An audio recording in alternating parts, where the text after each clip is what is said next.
The Senate will come to order. Chaplain today, doing opening prayer, will be offered by Reverend Lisa Wink Schultz of the Senate Chaplain's Office here in Washington, D.C.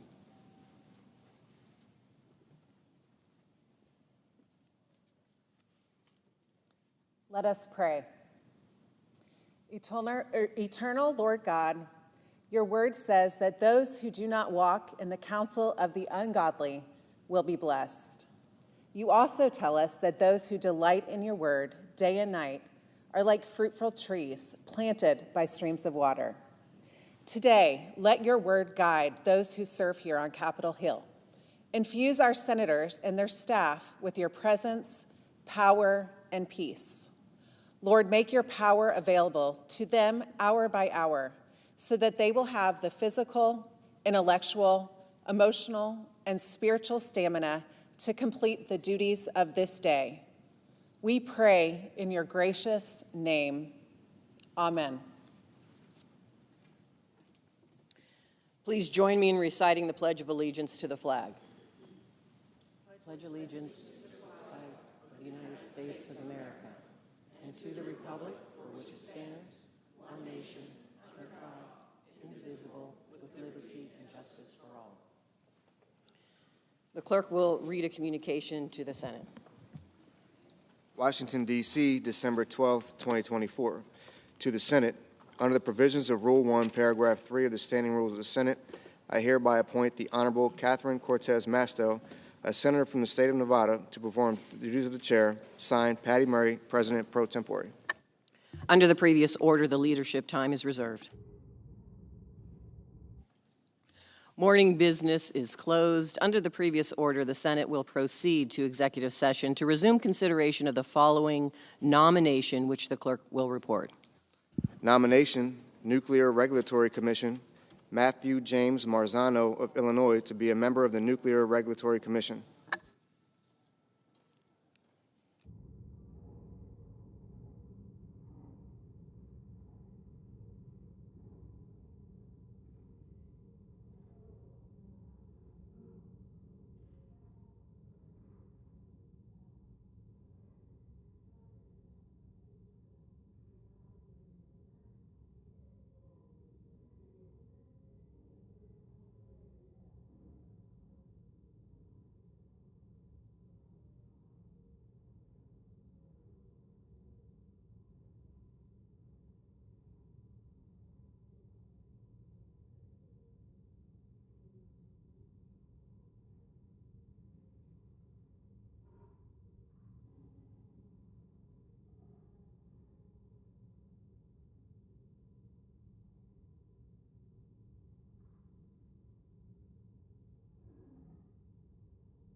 Clerk will call the roll. Ms. Baldwin.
Majority Leader. I ask unanimous consent the quorum be dispensed with.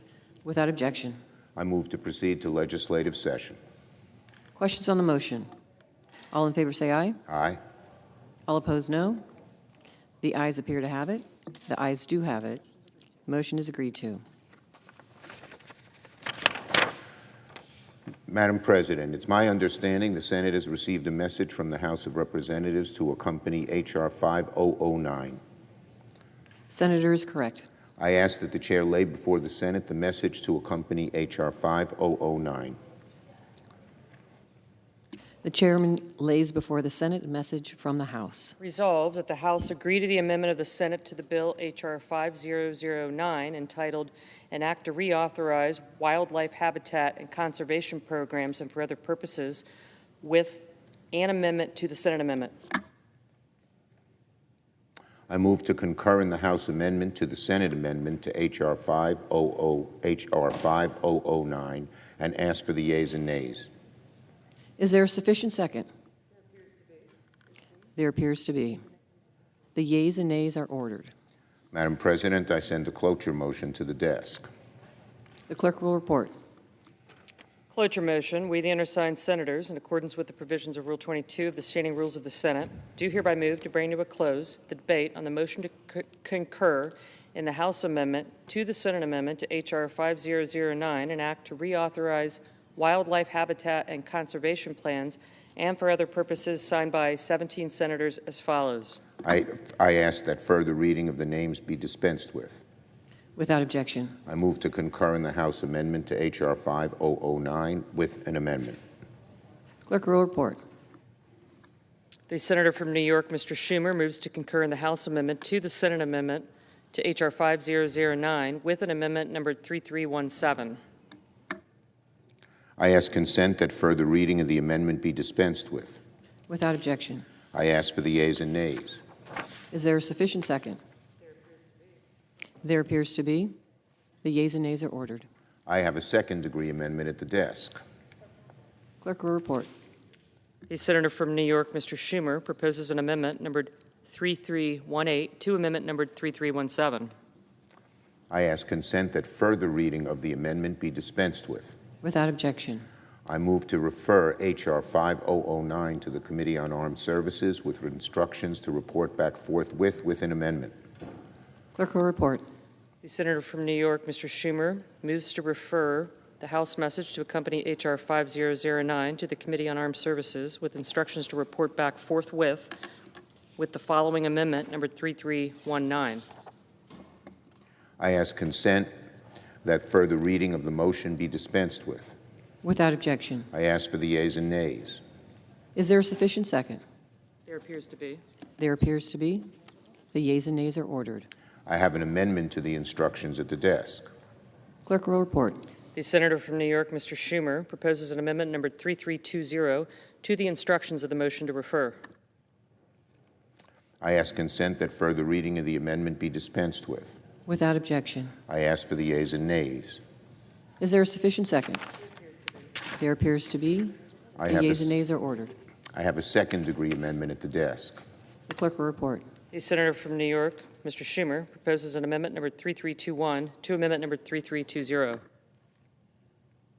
I ask consent that further reading of the amendment be dispensed with. Without objection. Madam President, I move to proceed to calendar number 693, H.R. 82. The clerk will report.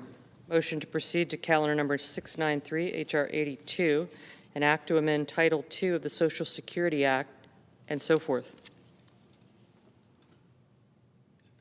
I send a cloture motion to the desk. Clerk will report. Cloture motion. We, the undersigned senators, in accordance with the provisions of Rule 22 of the Standing Rules of the Senate, do hereby move to bring to a closed debate on the motion to proceed to calendar 693, H.R. 82, an act to amend Title II of the Social Security Act to repeal the government pension offset and windfall elimination provisions signed by 18 senators as follows. I ask unanimous consent the reading of the names be dispensed with. Without objection.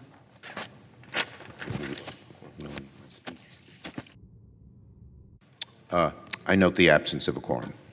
Clerk will call the roll. Ms. Baldwin.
Madam President, Majority Leader. I ask unanimous consent the quorum be dispensed with.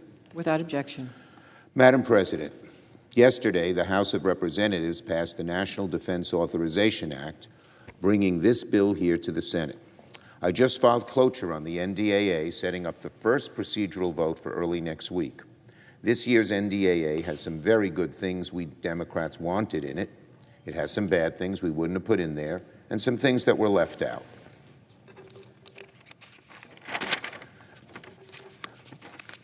But we're going to keep working.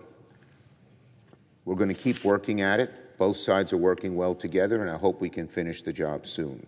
So thank you to Chairman Reed, to Ranking Member Wicker, and to my colleagues on both sides for finalizing the text of NDAA. As for next week's going to be very busy here on the Senate floor, where we have a number of legislative priorities to complete before the end of the year. We must, for one, continue working on confirming more of President Biden's nominees. Voting on well-qualified nominees is our job, it's our responsibility, and we're going to continue working on nominees so long as this session of Congress continues. Second, as I've mentioned, we'll finish passing the NDAA. Members should be prepared to take the first procedural vote early next week. We must also pass an extension of government funding to avoid a shutdown right before Christmas.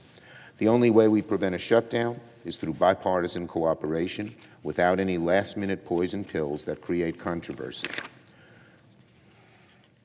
We can't have that. It has never worked in the past, and adding poison pills at the 11th hour would only make the risk of a Christmas shutdown greater. Thankfully, I'm pleased that so far talks have remained productive. Negotiators continue working round the clock to reach an agreement. They're meeting early in the morning, they're meeting late at night, and they will work through the weekend if necessary. I want to thank Chair Murray, Ranking Member Collins, appropriators in the House, and House leadership for their cooperation on getting a CR done. I also hope we can reach an agreement to pass a strong disaster package before the end of the year as part of the CR. Democrats continue to work on the disaster package. We know one thing. Just as both parties represent communities affected by disasters, both parties must take passing disaster aid seriously. We urge our Republican colleagues to keep working with us and get us as generous a package as possible because there's so much damage out there and so many communities need help. Right now, the federal government faces its looming disaster. The vast majority of funds intended for emergency disaster relief have nearly dried up. We have very few resources left for helping small businesses, helping farmers, helping people rebuild their homes, helping communities fix their main streets and repair their highways. This is a problem for states across the country, in every part of the country, whether they be red or blue, whether they be represented by Democrats or Republicans. And unfortunately, but necessarily, the only fix is congressional action. Democrats are working with our colleagues on the other side on a reasonable proposal to help cities and towns and rural areas rebuild. We hope to reach an agreement soon. And finally, Madam President, today I filed cloture on the Social Security Fairness Act, a strongly bipartisan bill already approved by the Republican House that would ensure Americans are not erroneously denied their well-earned Social Security benefits simply because they chose at some point to work in their careers in public service. I'm talking at public servants like firefighters, teachers, postal workers, policemen, and so many other jobs like that. The Senate's going to vote on the Social Security Fairness Act before the end of the year. This is a chance for senators to do the right thing for our teachers and nurses and postal workers and law enforcement officers and firefighters, and they'll certainly be watching what we do with their retirement benefits. I'm proud to co-sponsor this bill with my good friend Senator Brown. Democrats are ready to act on this much-needed fix for millions of retirees. The bill already passed the House with a huge bipartisan majority. The Senate should follow suit. Americans deserve to see which side the senators are on when it comes to securing their well-earned retirement benefits. For too many retirees, millions and millions, have been robbed of their hard-earned benefits because of WEP and GPO. Passing the Social Security Fairness Act is our best shot at fixing this problem and helping out working families. The Senate will get the chance to pass this important bill with a vote here on the floor next week. I yield the floor. And note the absence of a quorum. Clerk will call the roll. Ms. Baldwin.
Madam President. Republican whip. Madam President, Senate and quorum call. Yes, we are. I would ask unanimous consent the quorum call be suspended. Without objection. Madam President, yesterday the House passed the National Defense Authorization Act for fiscal year 2025. I'm glad that the Senate will finally take up the bill next week, and it should be on its way to the President's desk soon. But there's no excuse for the delay. The Senate Armed Services Committee passed its version of the bill 6 months ago. 6 months ago. But Leader Schumer never bothered to bring the Senate bill to the floor. And I tell you right now that this will not be the case next year with the new Republican majority. Next year, the NDAA will not be placed on the back burner. It will be a priority.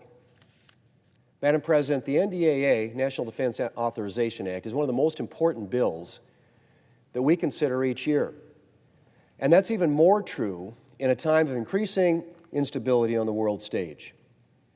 American service members have come under attack from Iran-backed groups in the Middle East. China is taking increasingly brazen actions in the Indo-Pacific and beyond. Russia continues to wage unprovoked war on Ukraine. Israel is defending itself against terrorists. And there's a disturbing trend of collaboration among our adversaries to sow chaos in every corner of the world. Madam President, the United States military stands guard against these threats and countless others. It is critical that it has the resources and capabilities it needs to deter threats against America and, if necessary, to respond. But our readiness is not where it needs to be. Adversaries like China are outpacing us in defense investments. We're falling behind in critical technologies. The number of Air Force planes and Navy ships is approaching record lows. Our supply and production of munitions is inadequate to meet demand. And our military increasingly depends on rapidly aging supplies and infrastructure. Madam President, we need to turn this around. And I'm pleased that this year's National Defense Authorization Act addresses some of these serious readiness issues. And I want to say right out that it's not a perfect bill. I'm disappointed the bill we'll be voting on doesn't include Senator Wicker's proposed and sorely needed defense increase, which received bipartisan support in the Armed Services Committee. And I will push for needed additional funding in the coming year. But I am pleased that this bill directs resources to a number of priorities. It upgrades our capabilities in advanced technologies like hypersonics, missile defense, drones, and artificial intelligence. It addresses our munitions challenges, expands Navy shipbuilding, and reverses the shrinking Air Force fleet. It ensures the Pentagon is focused on defense, not diversity programs. It supports our allies in Israel and Taiwan, and it provides a pay raise to our troops and a larger pay hike for junior enlisted members. Madam President, this bill is a step forward on the path to closing the readiness deficit that we currently have. And South Dakota will play a critical role in closing that gap. In 2019, the Air Force announced that Ellsworth Air Force Base in South Dakota would host the first B-21 Raider mission. The B-21 will be the backbone of the Air Force's bomber fleet. It will enable the United States to project power and deter threats around the world. And it will employ some of the most advanced technology in executing its stealth missions. I'm proud that this bill fully funds the B-21 at Ellsworth and the support facilities that will be needed to house this critical mission. Madam President, when I look at where we are today, it's sometimes hard to remember that not long after I was elected to the Senate, Ellsworth was slated for closure by the Base Realignment and Closure Commission. I spent some of my first months as a senator in a sprint to save the base.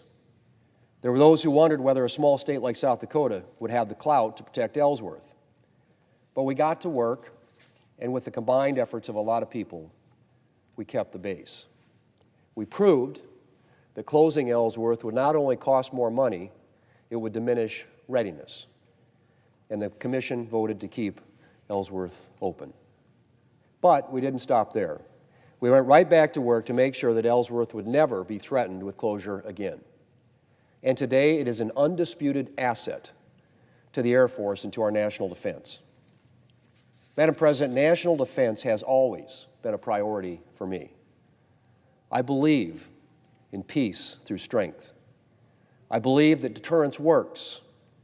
It's a lot cheaper to invest in a strong military by choice than to spend on a war by necessity.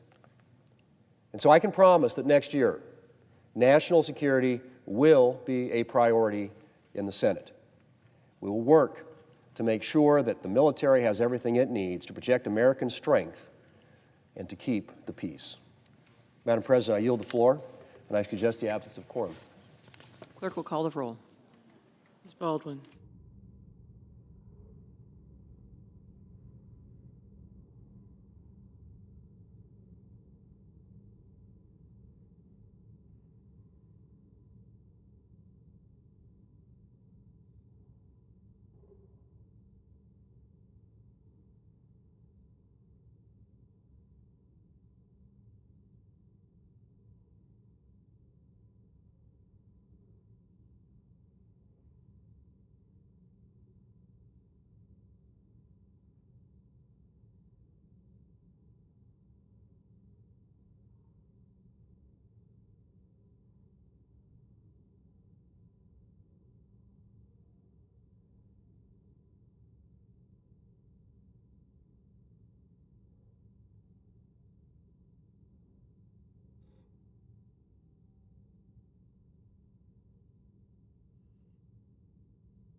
President, Senator from Illinois. we had a quorum call.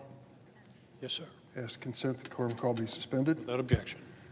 Mr. President, on January 20th, 2021, little girls worldwide watched in awe as the daughter of a mother from India and a father from Jamaica placed her hand on the Bible of the late civil rights icon and Supreme Court Justice Thurgood Marshall, and she took the oath to serve in one of the highest offices in the land.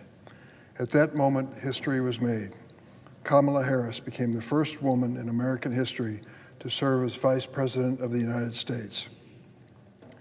During a time when America faced a pandemic, there was hope, and many saw the promise of what could be in Vice President Harris. I sat there, one of the lucky witnesses, to see that historic moment on that cold winter day. I couldn't help but smile and think of my former Senate colleague from California who served with me on the Senate Judiciary Committee. I've served on that committee for more than 2 decades and had the honor to work with many brilliant colleagues on both sides of the table. But then Senator Harris was exceptional, bringing a keen perspective and vast knowledge of issues. During hearings, I always counted on her for intelligent, discerning questions, honed over the years as a prosecutor, effectively reaching the heart of each matter at hand. I remember how people would stick around to hear her ask questions. Because of her seniority situation, she was one of the last to ever ask in the committee. I know there were many witnesses who would have preferred that she would have asked no questions. She was that good. Throughout her long and successful career as a civil servant, Vice President Harris has always focused on what's best for the American people. Whether fighting for working families, taking on special interests in winning, or working across the aisle to pass legislation and conducting critical national security investigations, Vice President Harris has worked in service of every American, no matter their party. 4 years ago, she left the Senate as President Biden's vice president and had a tall order on her hands to bring this country back from a life-altering pandemic and re-energize the American economy. With our democracy and nation's soul at stake on the ballot during the 2020 election, Vice President Harris and President Biden ushered in a new era, embodying their campaign slogan, "Our best days still lie ahead." Under their leadership, America has made significant progress. A little over 4 years ago, the term Infrastructure Week was little more than a wish list and a punchline at worst. In 2021, the Biden-Harris administration, with Democrat support in Congress, made the infamous, quote, Infrastructure Week a reality. We passed the bipartisan infrastructure law. Since its enactment, the Biden-Harris administration has announced $568 billion in funding for more than 66,000 projects across all 50 states, territories, and tribes.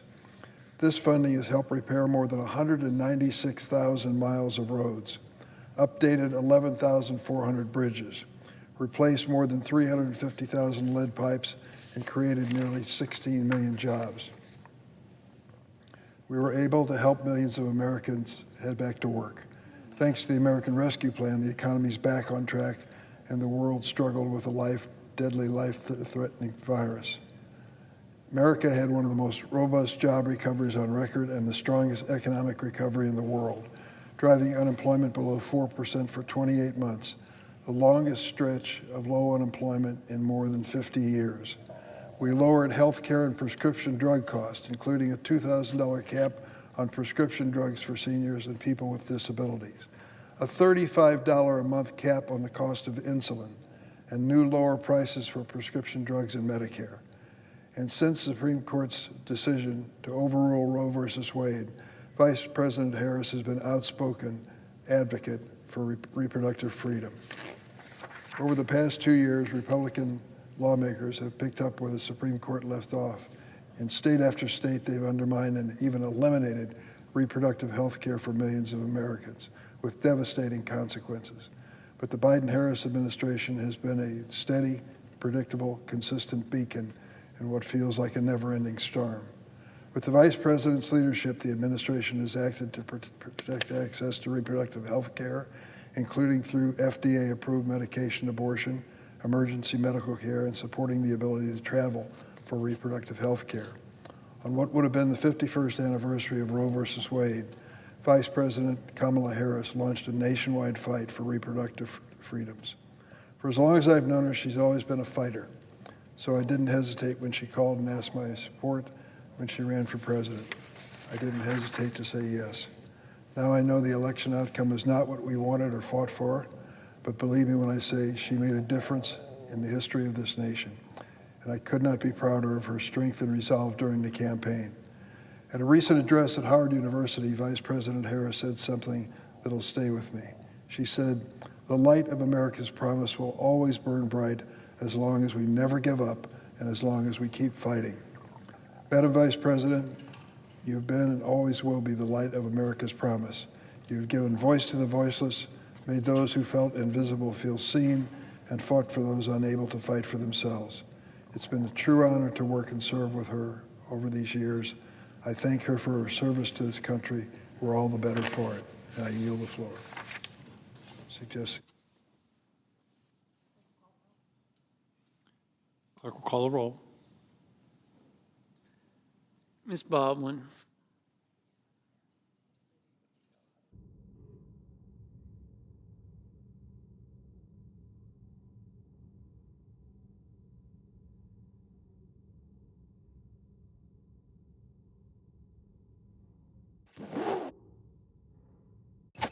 For Texas. Mr. President, I'd ask unanimous consent that the quorum call be rescinded. Without objection.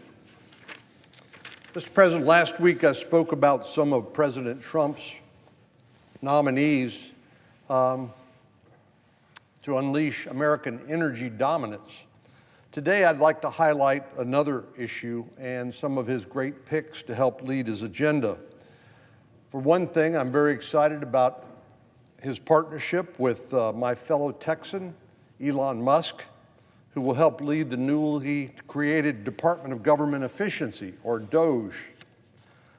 We've reached a point as a nation where it's almost a cliche to say our spending has become out of control. We all know that, but doing anything about it seems to be elusive, to say the least. It's a problem that we're all aware of, but one that many are afraid to make the hard decisions to do anything about. Our nation's debt has skyrocketed to more than $36 trillion. That's a number that none of us can possibly conceive of in terms of the magnitude of that debt. What we do know is we're now spending more money for interest on the national debt than we are on defense of our nation, something that is unsustainable. But what is lesser known is that 61% of the federal budget is mandatory spending, which means it's on autopilot, and we rarely go back and revisit it to make sure that this spending program, this mandatory spending program, is still a priority. And there's no cap on it, no cost of living index, nothing of the nature to control the costs, and so they tend to grow at 5, 6, 7, 8% a year. Well, this is no longer acceptable, if it ever was, because it's not sustainable. We have to do something about it, and I think we have a generational opportunity to do just that come January. But if you look at the other piece of the pie, only 26% of our budget is discretionary. We fight over continuing resolutions and appropriations bills here in the Senate, which represent 26% of the money that the federal government spends. An act sometimes like, well, we need to balance the budget, but dealing with 26% of the spending, that's obviously a fool's errand. The other 13% is interest on the national debt. Just think about the $1 trillion a year we spend on interest on the national debt. If we did not have a $36 trillion debt, if we didn't have to pay that interest, what good could be done with that $1 trillion a year? So we've almost reached the point where our interest payments, of course, as I said, have actually eclipsed defense spending. And that's obviously never a good place to be.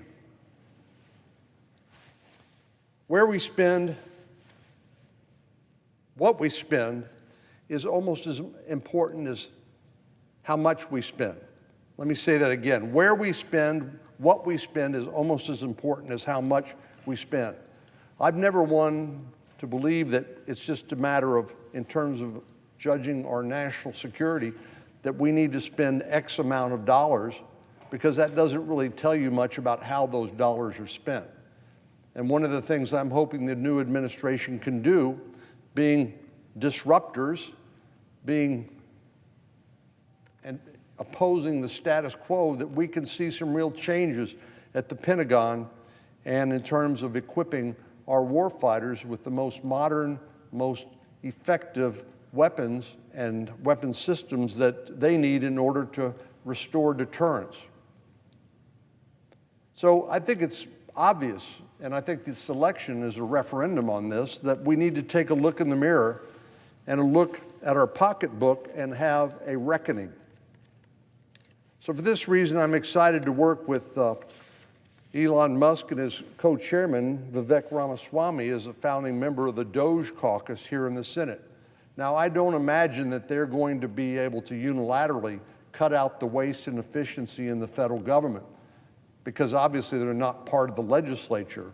But I do believe they can highlight ways that we can cut waste and inefficiency, and whether it's the president through executive order, whether it's the Congress through congressional review acts, or through other legislation, we can join them in cutting our spending and making the tax dollar that is spent here spent more efficiently in accordance with our priorities as a nation.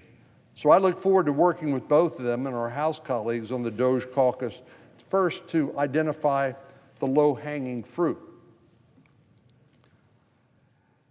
Now, there's already been some good ideas that we've seen floated. For example, the Committee on Responsible Federal Budget recently found that simply reversing every one of President Biden's executive orders could save taxpayers up to $1.4 trillion. You know, it's a sad day, Mr. President, when we, who are supposed to have the purse strings, have relinquished to the executive the ability to basically obligate the nation to spend $1.4 trillion through executive orders. There's something terribly out of whack about that. We are the ones who should control the purse strings of the nation and be the ones accountable to the voters for how we spend that money. But that's gotten terribly out of whack, as I said. For the most part, these executive actions are things that folks on this side of the chamber agree we should reverse. For example, simply preventing the implementation of President Biden's rule limiting vehicle carbon emissions, effectively an electric vehicle mandate, would save $150 billion. I've never understood the wisdom of low and middle income taxpayers subsidizing wealthy people to buy expensive cars, which is what the mandate provides. And while there's incredible innovation in the healthcare space, blocking the Biden administration rule to allow Medicare to cover GLP-1 obesity drugs would save $40 billion. Now, I, for one, think that's a fascinating topic and one we need to explore more in depth. But I do oppose the president doing this unilaterally before Congress has had a chance to do our due diligence to see, does this save money? What's the impact on the public health? Rather than President Biden, with the swipe of his pen, spending $40 billion. And then there's the so-called Thrifty Food Plan update that increased SNAP benefits. We've been debating the Farm Bill, which is about 80% of nutrition benefits and very little benefit to our farmers. But President Biden, again, with the swipe of his pen, obligated us to spend another $180 billion. It's a little ironic, to say the least, that we spend billions of dollars on food stamps and on nutrition programs that can be used to buy who knows what, and then turn around and spend billions of dollars more on obesity drugs to help Americans who are overweight. There is something strange about that juxtaposition. But another simple but effective way of eliminating waste would be to eliminate COVID-era work policies for employees at federal agencies. My friend and our colleague, Senator Ernst of Iowa, has pointed out that taxpayers continue to pick up the tab for the upkeep of federal buildings that are by and large empty. The Government Accountability Office conducted a study that found that 75% or more of the office space in D.C. headquarters of federal agencies is not even being used. 75%. At the same time, the people who rely on these agencies for services, the public, are often faced with extended wait times due to federal employees working remotely. And I hear on a daily basis from my constituents that, as I'm sure many others in this chamber have as well. Veterans are calling the Veterans Administration and they're waiting for callbacks. Taxpayers are trying to file their tax returns correctly and they face long wait times at the IRS. Meantime, an internal review of the Department of Health and Human Services found that as many as 30% of the employees of that huge agency, quote, did not appear to be working, close quote, on any given day during the pandemic and thereafter. Now the pandemic is over, but those same working arrangements seem to have carried the day and seem to have continued without a thought to what it means in terms of efficiently providing the services that these government agencies and these employees are supposed to provide. The Office of Personnel Management has found, now that the pandemic is over, that only 1 in 3 federal employees is fully back in the office. If we required federal employees to come to the office 5 days a week, as we should, there would likely be a number of voluntary terminations. This is something I think we should welcome. If federal employees don't want to show up for work, then American taxpayers should not have to pay them.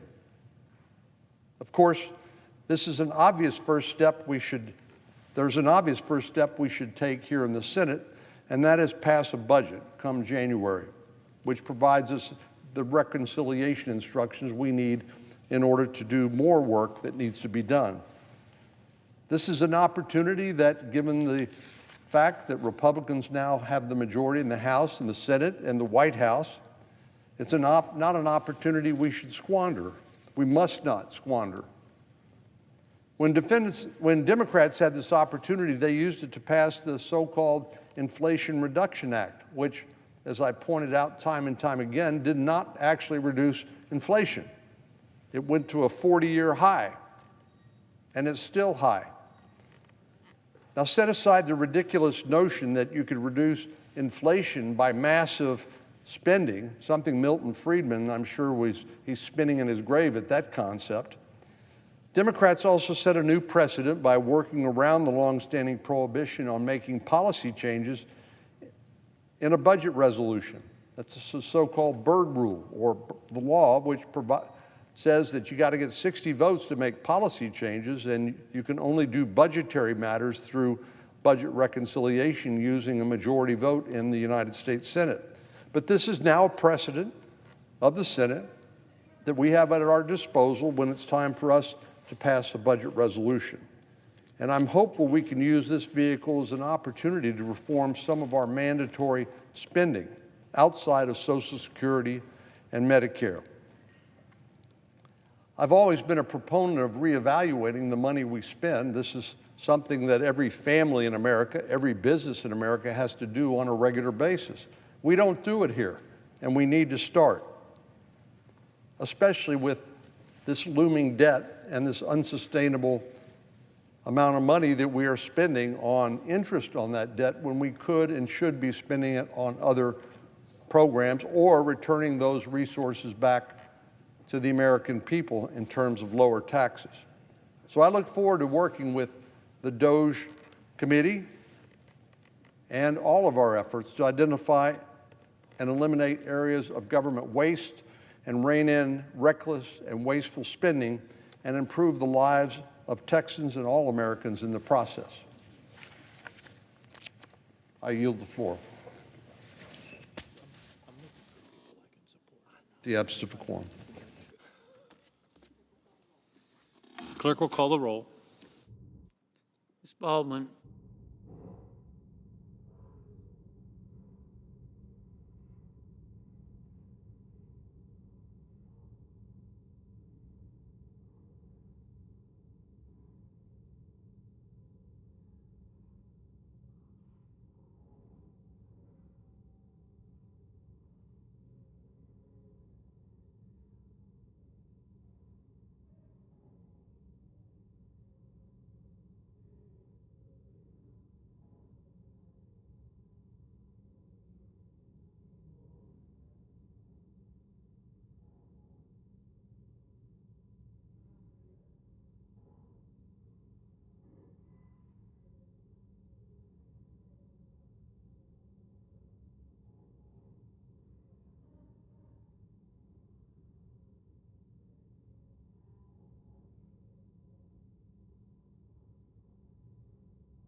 Mr. President, Senator for North I Carolina. ask unanimous consent that the quorum call be vitiated. Without objection. Mr. President, I ask unanimous consent that the mandatory quorum call with respect to the Marzano nomination be waived Without objection. and that the vote occur immediately. By unanimous consent, the mandatory quorum call has been waived. The clerk will report the motion to invoke cloture. Cloture motion. We, the undersigned senators, in accordance with the provisions of Rule 22 of the Standing Rules of the Senate, do hereby move to bring to a close the debate on the nomination of Executive Calendar Number 835, Matthew James Marzano of Illinois, to be a member of the Nuclear Regulatory Commission, signed by 17 senators.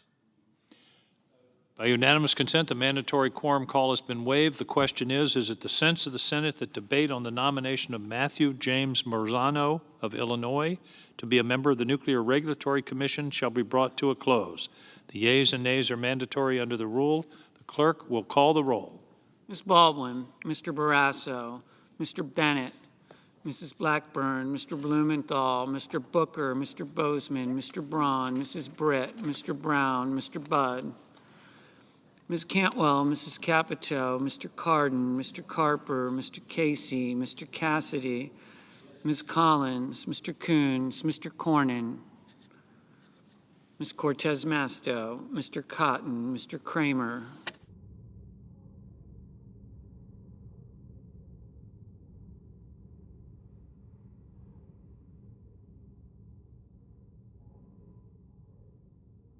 Mr. Crapo, Mr. Cruz,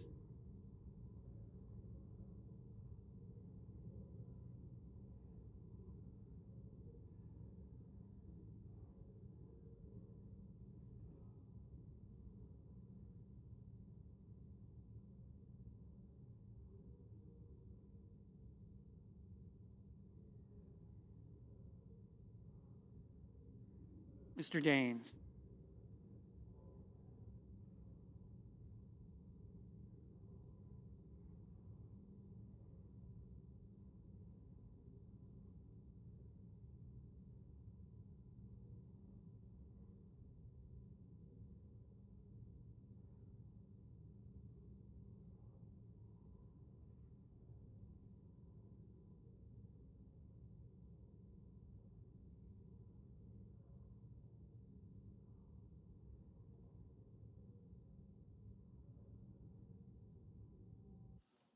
Ms. Duckworth, Mr. Durbin, Ms. Ernst, Mr. Fetterman, Mrs. Fisher, Mrs. Gillibrand, Mr. Graham, Mr. Grassley, Mr. Haggerty, Ms. Hassan, Mr. Hawley, Mr. Heinrich, Mr. Hickenlooper, Ms. Hirono,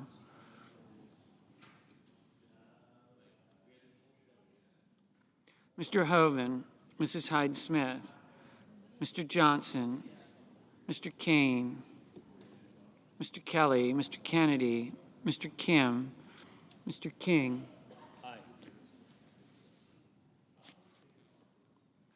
Ms. Klobuchar, Mr. Langford, Mr. Lee, Mr. Lujan, Ms. Lummis, Mr. Manchin, Mr. Markey, Mr. Marshall, Mr. McConnell, Mr. Merkley, Mr. Moran, Mr. Mullen, Ms. Murkowski, Mr. Murphy, Mrs. Murray, Mr. Ossoff, Mr. Padilla, Mr. Paul, Mr. Peters, Mr. Reed, Mr. Ricketts, Mr. Risch, Mr. Romney, Ms. Rosen, Mr. Rounds, Mr. Rubio, Mr. Sanders, Mr. Schatz, Mr. Schiff, Mr. Schmidt, Mr. Schumer, Mr. Scott of Florida, Mr. Scott of South Carolina, Mrs. Shaheen, Ms. Sinema, Ms. Smith, Ms. Stabenow, Mr. Sullivan, Mr. Tester, Mr. Thune, Mr. Tillis, Mr. Tuberville, Mr. Van Hollen, Mr. Vance, Mr. Warner, Mr. Warnock, Ms. Warren, Mr. Welch, Mr. Whitehouse, Mr. Wicker, Mr. Wyden, Mr. Young.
Senators voting in the affirmative: Baldwin, Coons, Kelly, King, Lujan, Murray, Padilla, Peters, Reed, Schatz, Stabenow, Warnock, Warren, Wyden.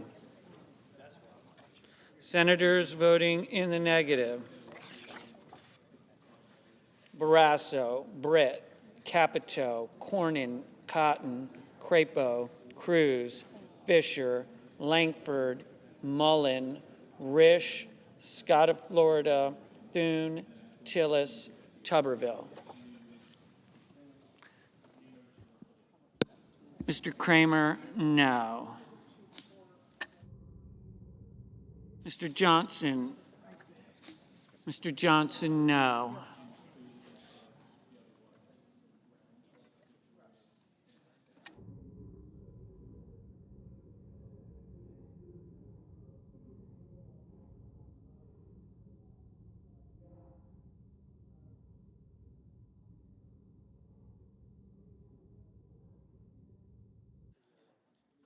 Ms.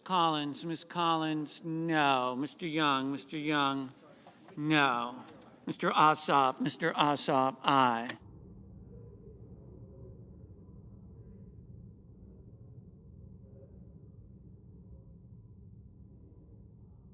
Mr. Haggerty, no.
Ms. Cortez Masto, aye.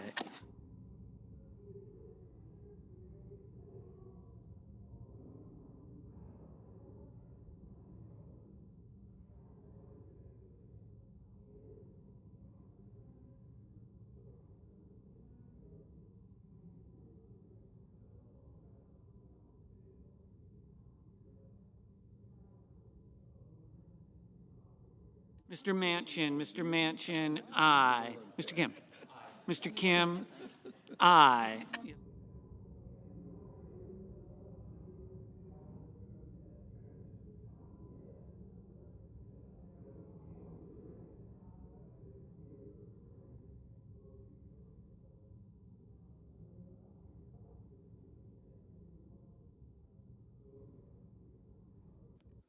Mr. Whitehouse, aye.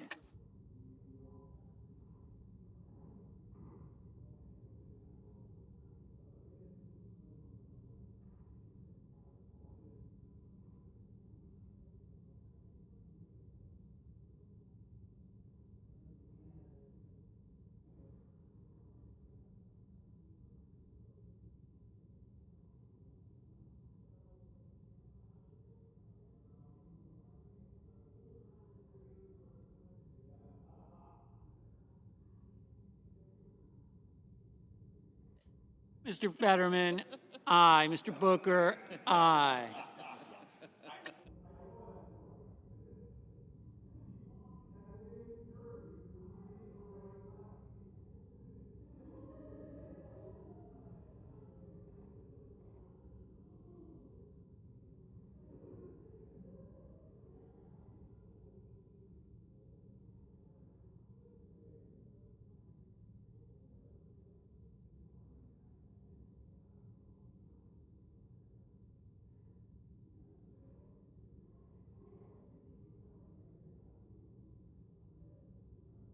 Mr. Hickenlooper. Mr. Hickenlooper, aye.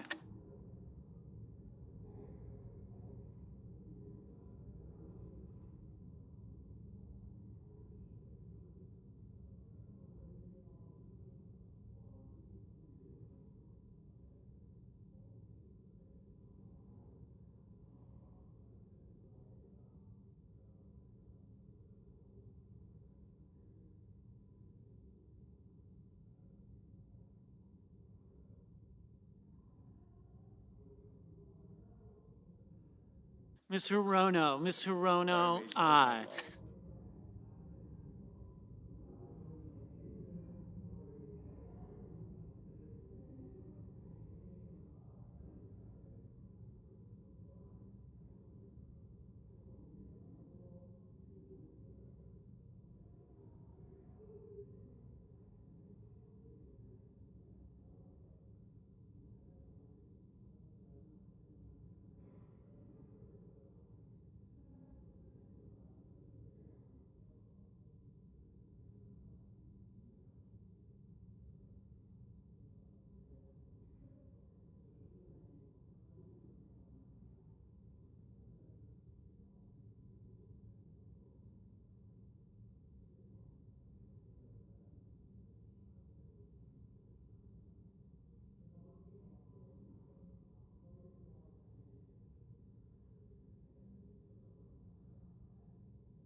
Mr. Graham, no.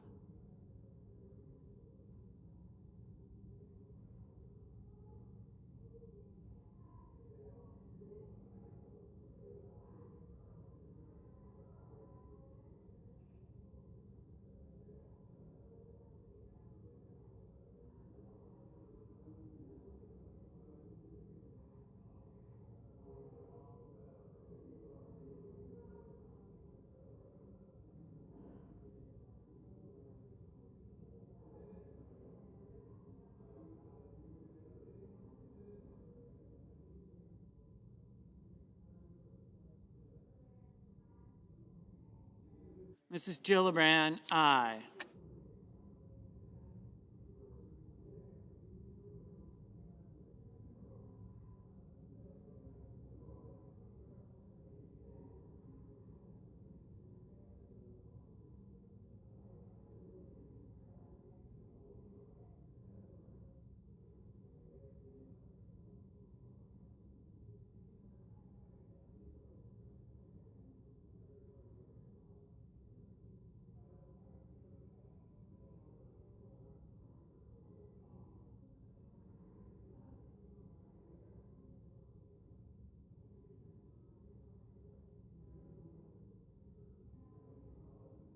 Mr. Sullivan, no.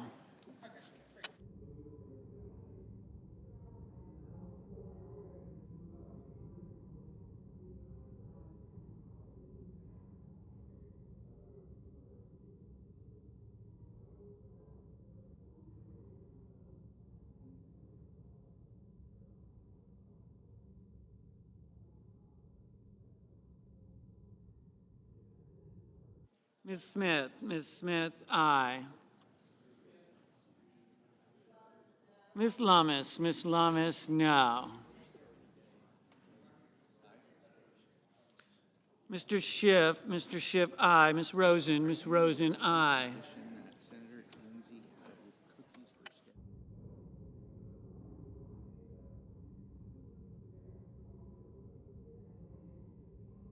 Mr. Kane, aye.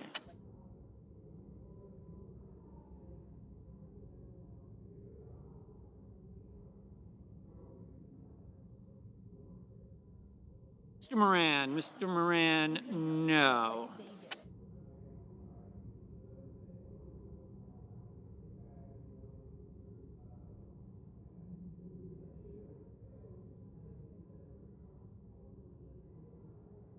Ms. Hassan, aye.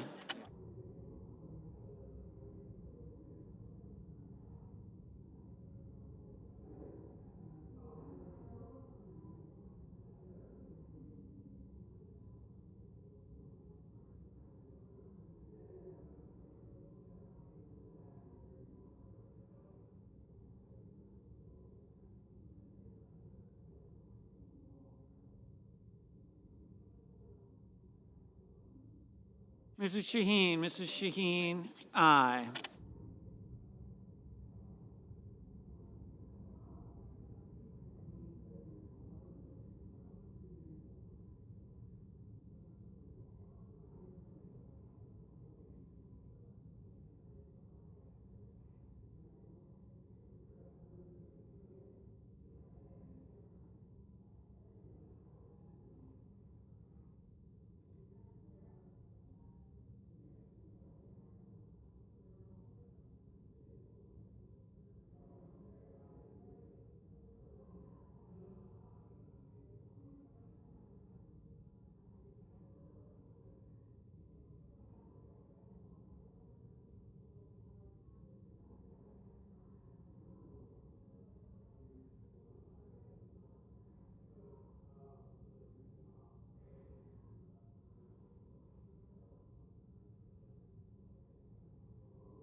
Mr.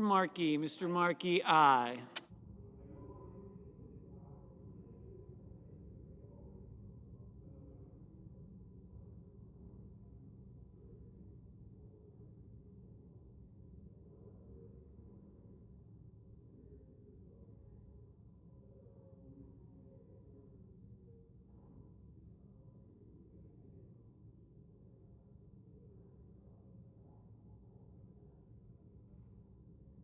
Mr. Carper, aye.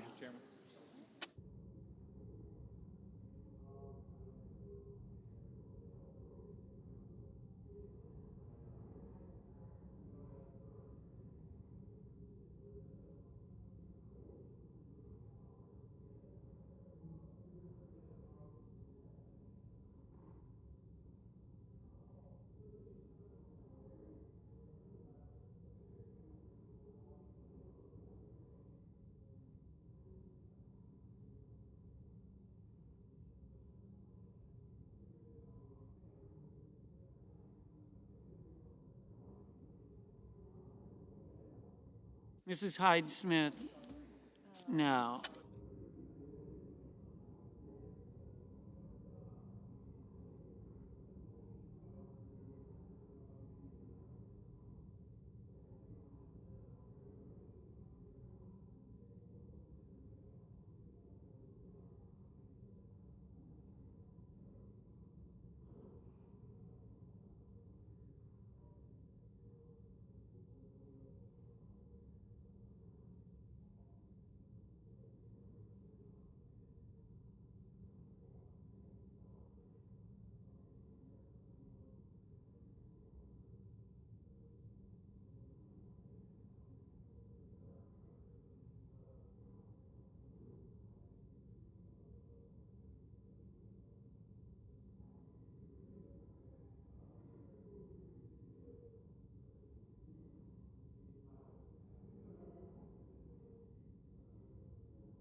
Ms. Duckworth, aye.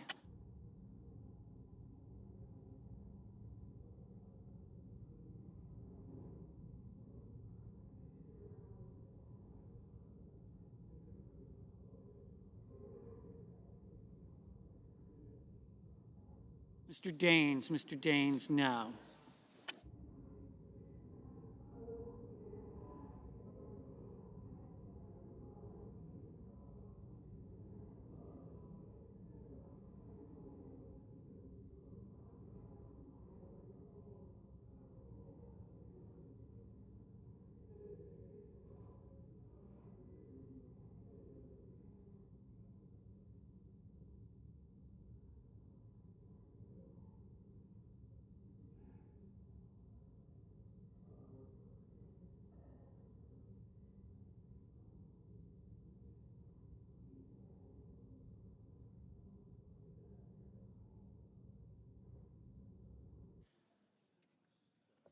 Mr. Welch, aye.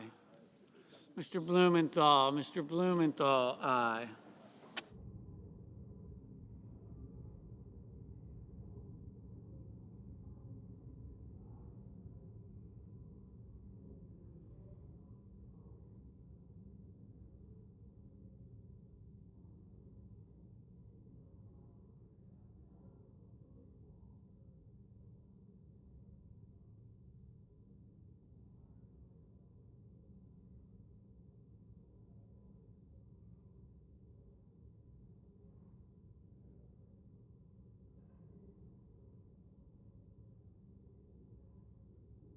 Mr.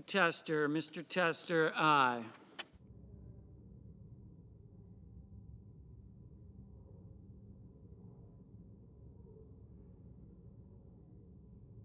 Ms. Sinema, no.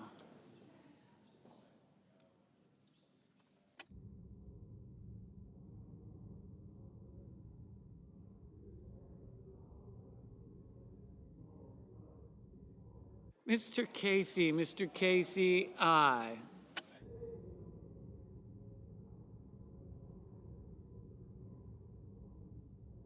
Mr. Rounds, no.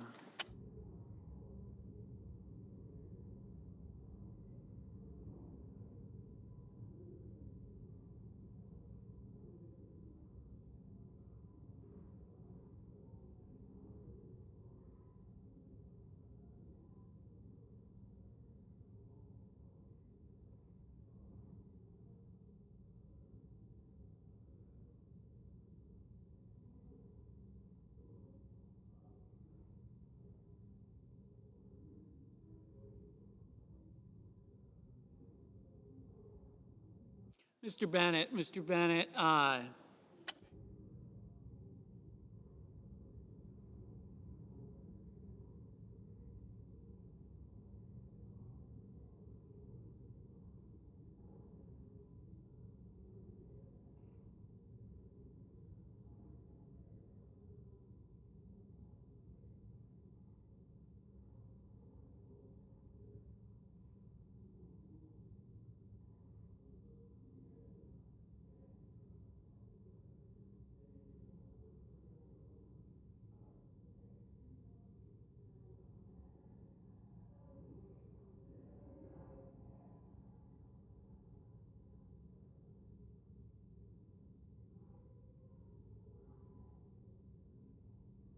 Mr.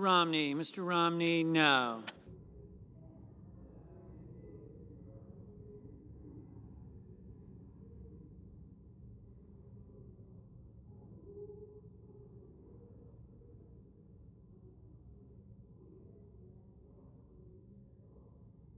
Mr. Merkley, aye.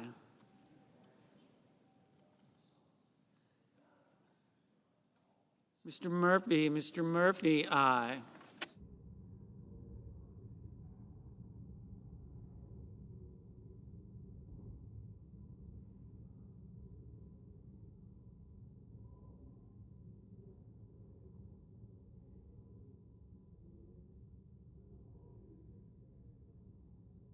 Ms. Ernst, aye.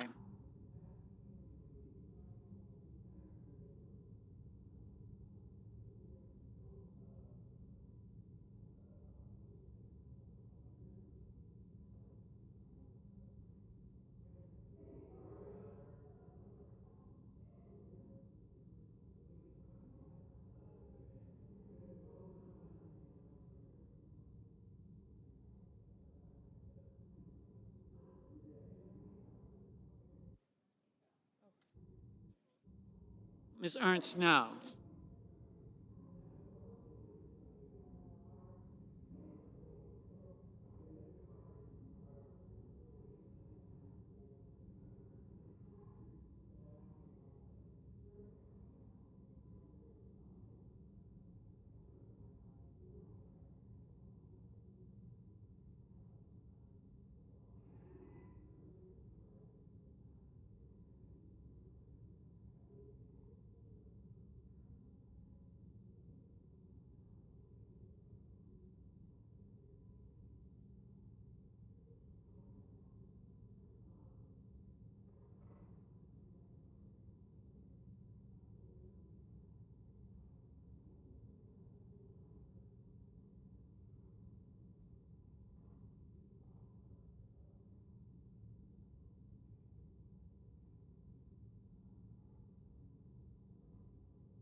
Mr. Van Hollen, aye.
Mr. Grassley, no.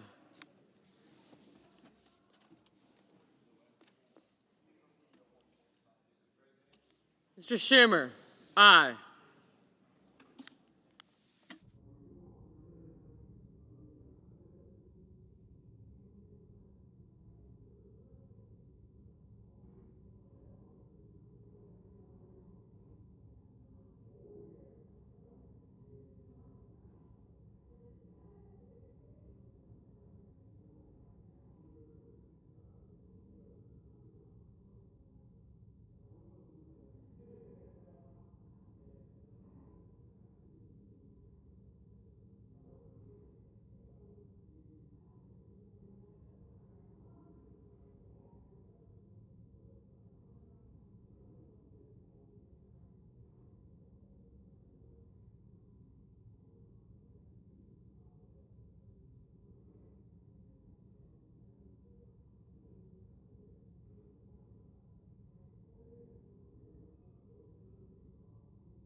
Ms. Murkowski, no.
Mr. Brown, aye.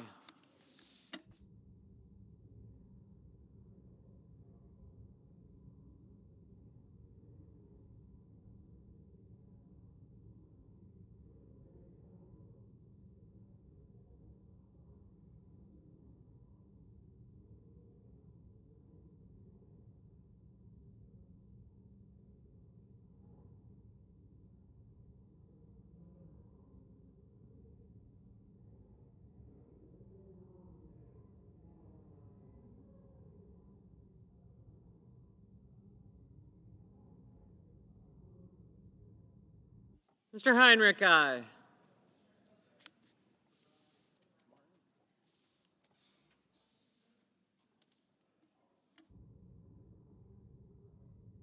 Ms. Klobuchar, aye. Mr. Durbin, aye.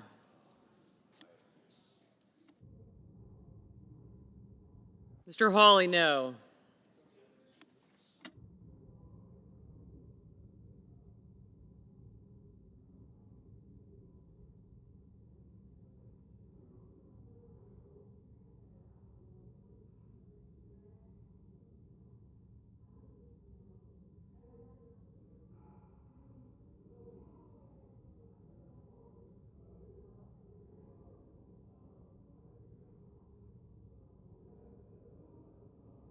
Ms. Cantwell, aye.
Mr. Schmidt, no.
Mr. Ricketts, no.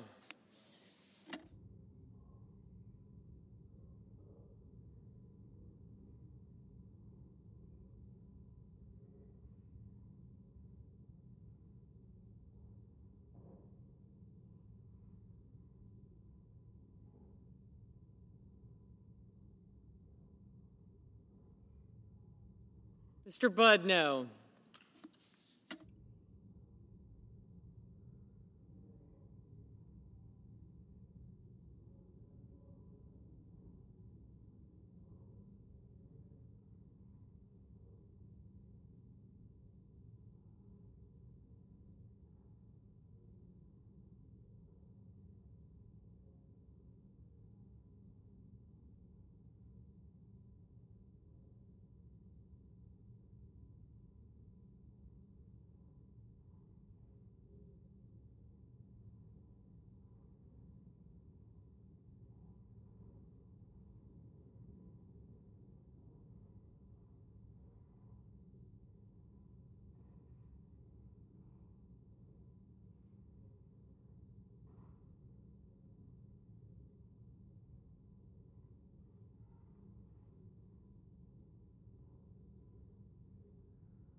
Mr. Braun, no.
Mr. Wicker, no.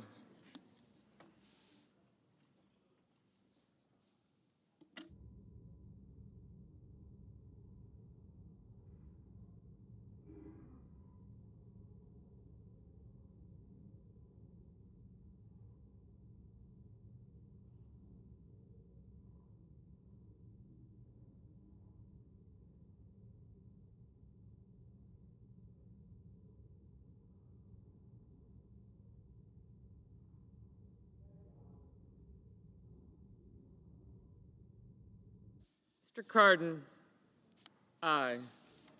Mr. Sanders, aye.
Mr. Lee, no.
Mr. Paul, no.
Mr. Bozeman, no.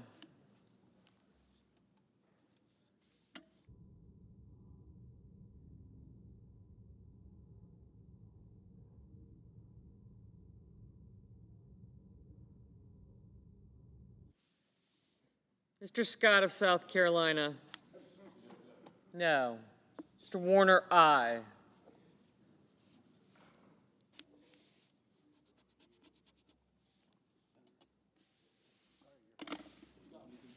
I did.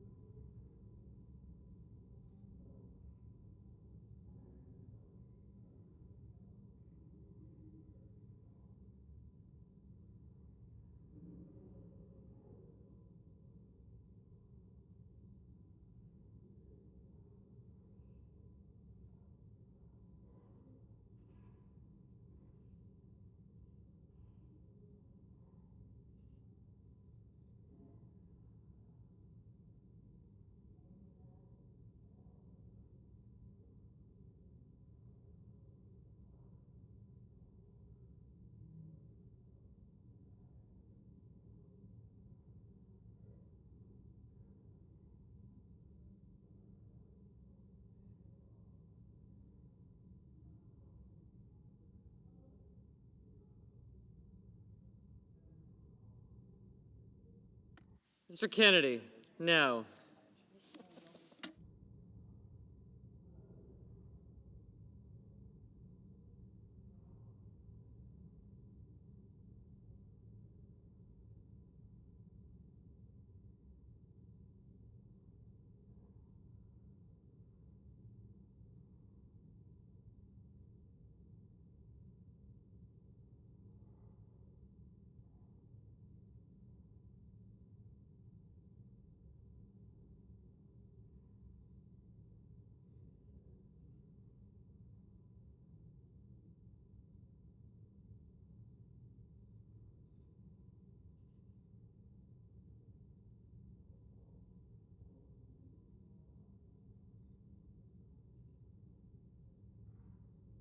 Mr. Hoven, no.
Mr. Cassidy, no.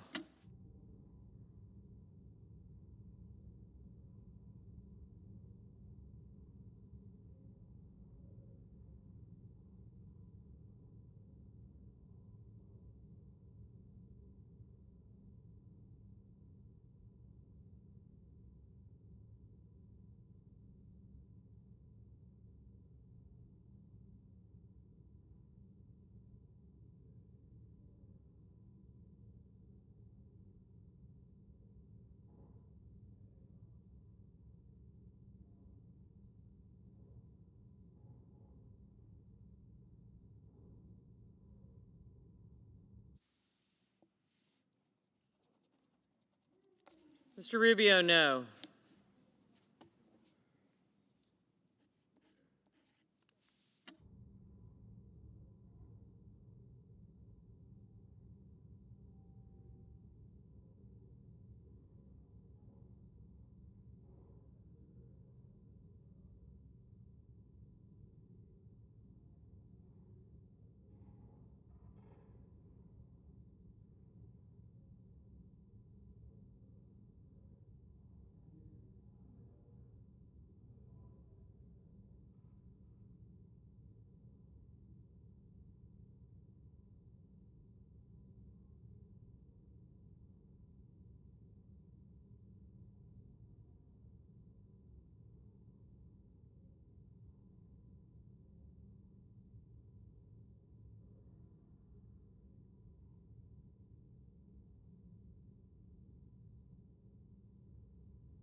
On this vote, the yeas are 50, the nays are 46. The motion is agreed to.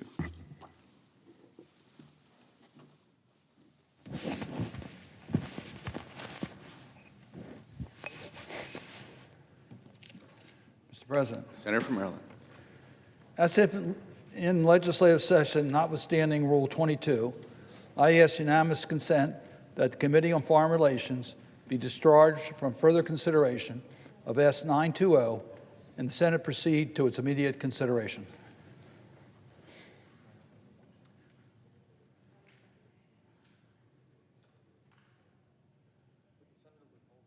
Would the senator withhold his request? I'll withhold my request.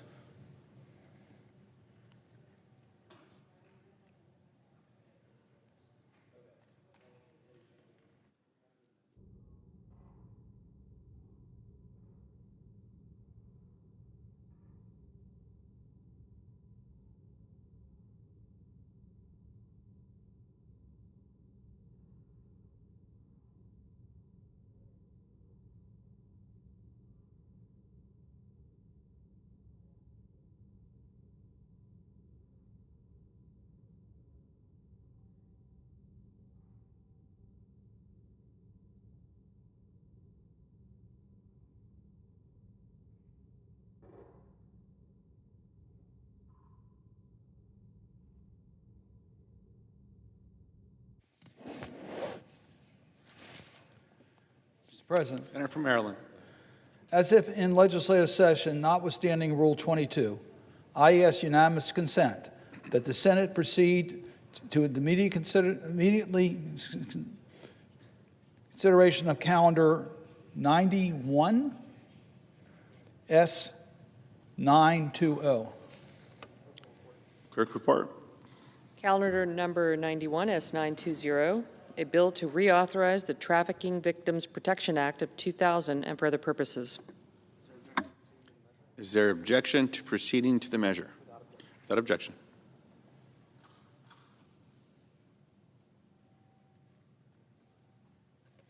Mr. President, I ask unanimous consent that the Cardin substitute amendment at the desk be considered and agreed to, and the bill as amended be considered read a third time. Without objection. I know of no further debate on the bill as amended. Is there further debate? If not, all those in favor say aye. Aye. Opposed, no. Ayes appear to have it. Ayes do have it. The bill as amended is passed. Mr. President, I ask unanimous consent that the motions to reconsider be considered made and laid upon the table. Without objection. Mr. President, I ask consent that I can put a statement in regards to this bill in the record. Is there objection? Without objection.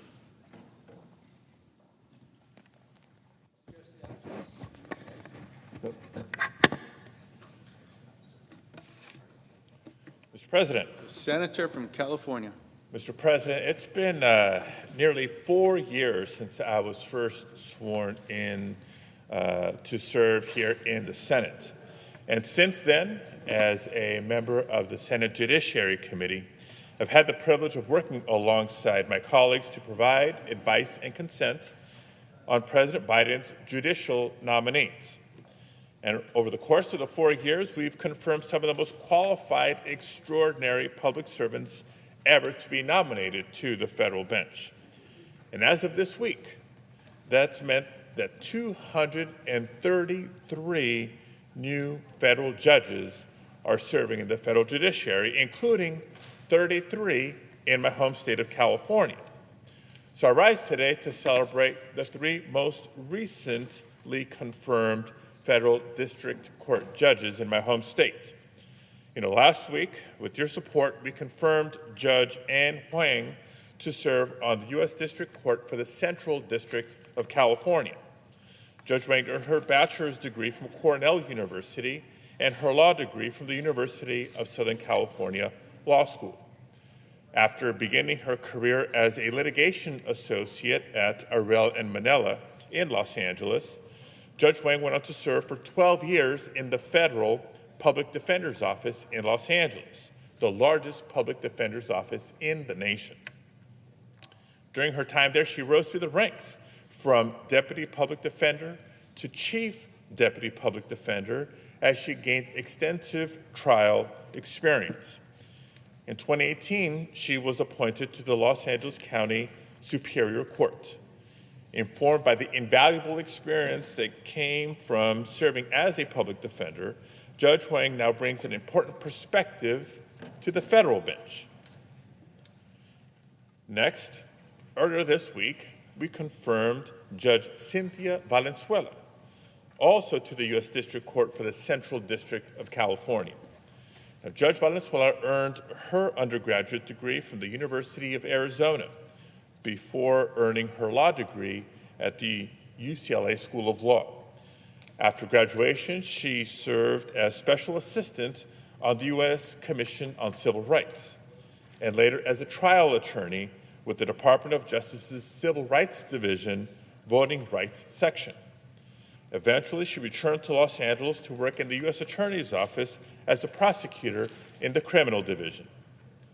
And in 2006, she became National Vice President of Litigation at MALDEF. You're familiar, Mr. President, the Mexican American Legal Defense and Education Fund. And she left 5 years later to become a supervising attorney for the California Central District Criminal Justice Act panel. And finally, in 2016, Judge Valenzuela was appointed to serve as a judge on the California State Bar Court, handling attorney, regulatory, and discipline cases. And throughout her confirmation process, Judge Valenzuela has been praised by her current and former colleagues for her tireless work on behalf of victims, for her intelligence, for her integrity, and for her dedication to fair and impartial application of the law.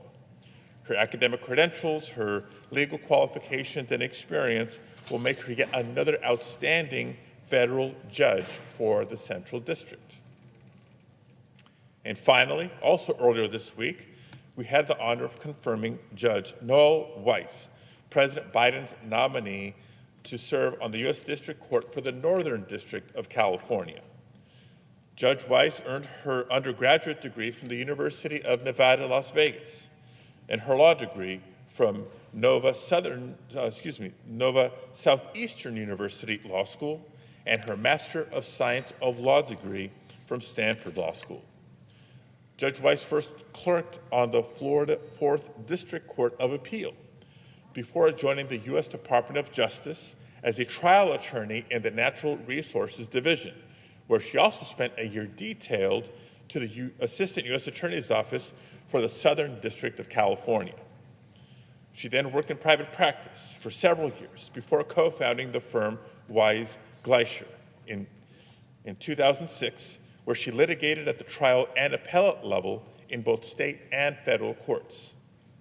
And for the past decade, Judge Weiss has served on the Alameda County Superior Court, including as supervising judge since 2019 and as judge pro tem for the California 2nd District Court of Appeal for a time. Judge Weiss's wealth of experience in state and federal courts, in civil and criminal litigation, and in public and private practice make her more than prepared to now serve on the Northern District. So on behalf of the state of California, I want to thank my colleagues for helping confirm these three outstanding federal judges and for continuing to prioritize judicial confirmation here in the days to come. Thank you, Mr. President.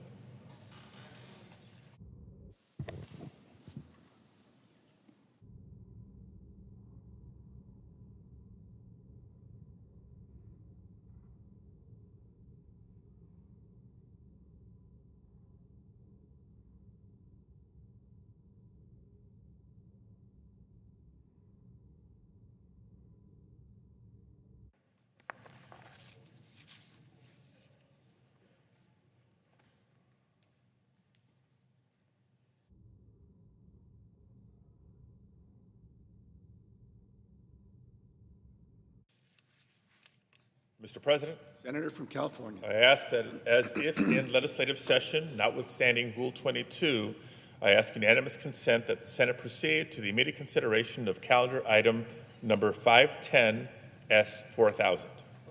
Clerk's report. Calendar number 510, S4000, a bill to reaffirm the applicability of the Indian Reorganization Act and so forth and for other purposes. Is there objection to proceeding to the measure? Without objection.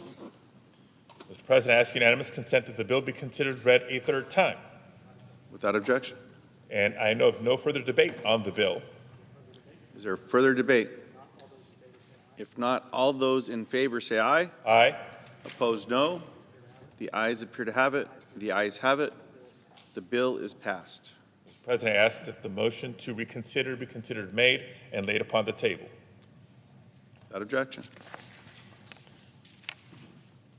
Mr. President, as if in legislative session, notwithstanding Rule 22, I also ask unanimous consent that the Senate proceed to the immediate consideration of calendar item number 562, S3857. The clerk will report. Calendar number 562, S3857, a bill to take certain land in the state of California into trust for the benefit of the Jamal Indian Village of California and for other purposes. Is there objection to proceeding to the measure? Without objection. Mr. President, I ask unanimous consent that the committee reported substitute amendment be withdrawn, the Padilla substitute amendment at the desk be considered and agreed to, the bill as amended be considered read a third time. Without objection. And I know of no further debate on the bill as amended. Is there further debate? If not, all those in favor say aye. Aye. Opposed, no. The ayes appear to have it. The ayes do have it. The bill as amended is passed. And Mr. President, I also ask unanimous consent that the motions to reconsider be considered made and laid upon the table. Without objection. So thank you, Mr. President. I want to thank you and our colleagues for your support of these two measures, which will help tribes in my home state of California regain control of their rightful ancestral lands and help the federal government take steps to fulfill our sacred trust responsibility to tribal nations. The first of the bills that we just approved, the Jamul Indian Village Land Transfer Act, will establish in trust over 170 acres of land in San Diego County for the Jamul Indian Village of California. For the Jamul people who what was once over 640 acres of ancestral lands were diminished to just 6 acres, one of the smallest reservations in the country. In 2005, tribal members voluntarily moved off the reservation to allow the tribe to pursue economic development opportunities and become less reliant on the federal government. But in order to build a true homeland fitting for their tribe, the Jamul Indian Village purchased 4 parcels of land, a combined 172 acres in total in San Diego County. So by establishing this land in federal trust, the United States government is now fulfilling our obligation to the Jamul people and returning their tribal members back to their permanent and proper homeland. I want to take a moment to thank Representative Darrell Issa for his work in the House of Representatives, as well as Senators Schatz and Murkowski here in the Senate. And I also want to thank all the members of the Jamul Indian Village who have been such honorable and relentless advocates for their community. So thank you, colleagues, for supporting and passing this bill. I also thank you for your support in passing S4000, my bill to make sure the Indian Reorganization Act applies to the Lytton Rancheria of California. The Indian Reorganization Act addresses the legacy of disenfranchisement for Native communities across the country.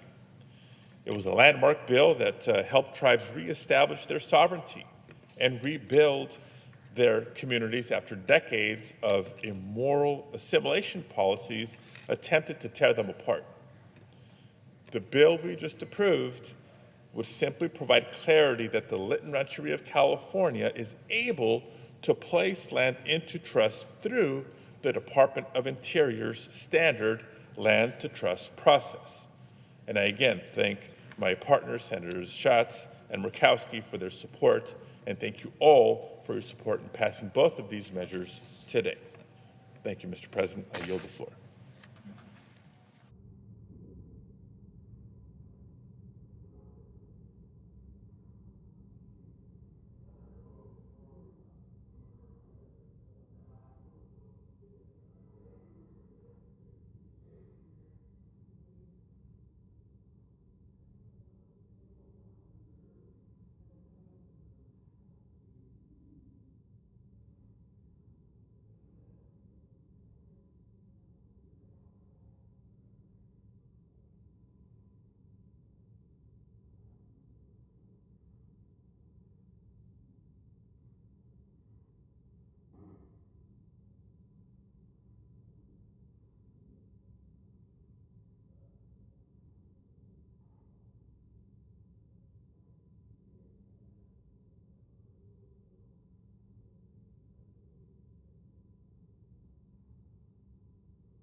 Mr. President, Senator from California. suggest an absence of a quorum.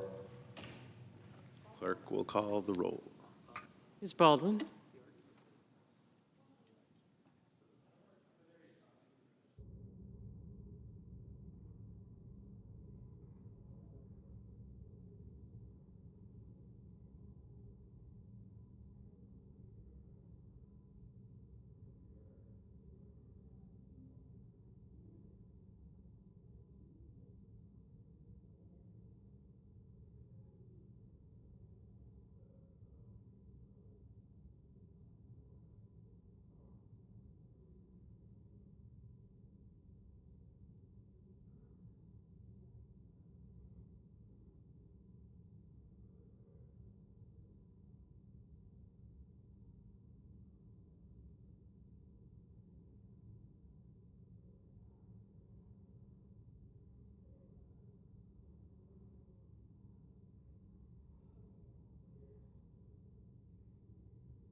Senator from New Hampshire. I ask that the quorum call be lifted. Without objection. Mr. President, I'm here on the floor today with the incoming chair, current ranking member of the Foreign Relations Committee, to talk about the political... Have some order here on the floor, please. You may continue. To talk about the deteriorating political situation in the country of Georgia, and to strongly urge the United States government to take immediate action in response. Now, Senator Risch and I have had a long history of working together on Georgia. We were there in 2012 when Georgia Dream took over in Georgia. We were part of the election observation team. We agreed those were free and fair elections. Senator Risch was very eloquent in talking to President Saakashvili at the time, or Prime Minister, about the need to hand over power because it was a free and fair election, and we needed to do that. Well, in October, Georgia held parliamentary elections, and the vote took place against a backdrop of threats, in some cases, even violence. And there's evidence that the ruling party, Georgia Dream, specifically targeted activists, opposition figures, and ordinary voters. Consequently, those elections, unlike the elections in 2012 that we observed, have not been deemed free and fair. And the majority of the Georgian people, understandably so, do not support the election results.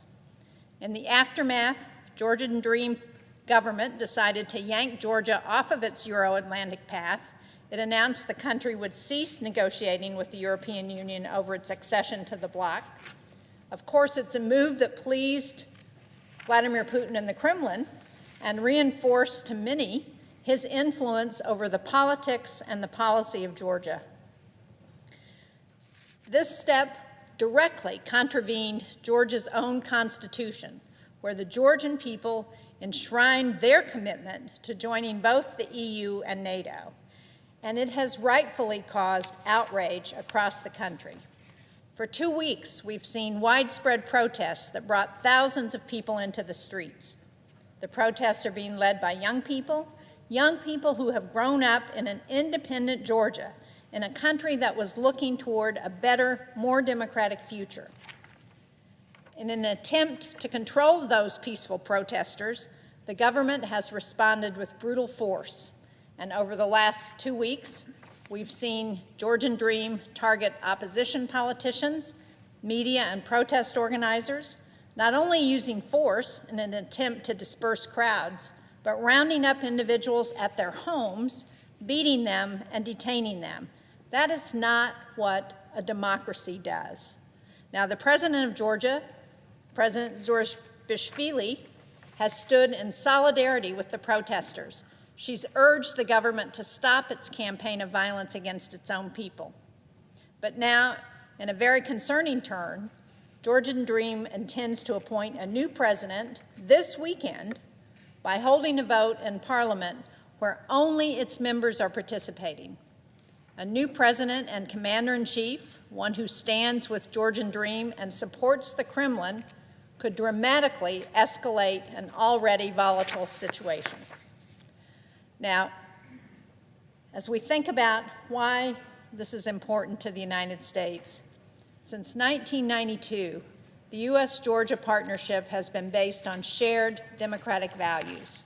We've partnered with the Georgian people, successive Georgian governments to build democratic institutions, a professional civilian-controlled military, and a vibrant civil society capable of cementing the country's transatlantic future.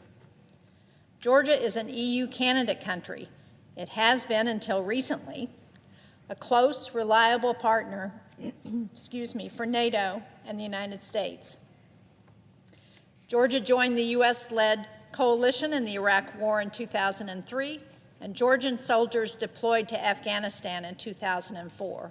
This is a country and a people who have stood by the United States, and it's time now for us to stand by them. That's why it's so distressing to see what's happening in the country, and why we need to see action from our government to condemn what's going on there. The leadership of Georgian Dream is a political party that was founded in 2012 by a billionaire who's made his money in Russia and who has drawn increasingly from the Kremlin's playbook in recent months.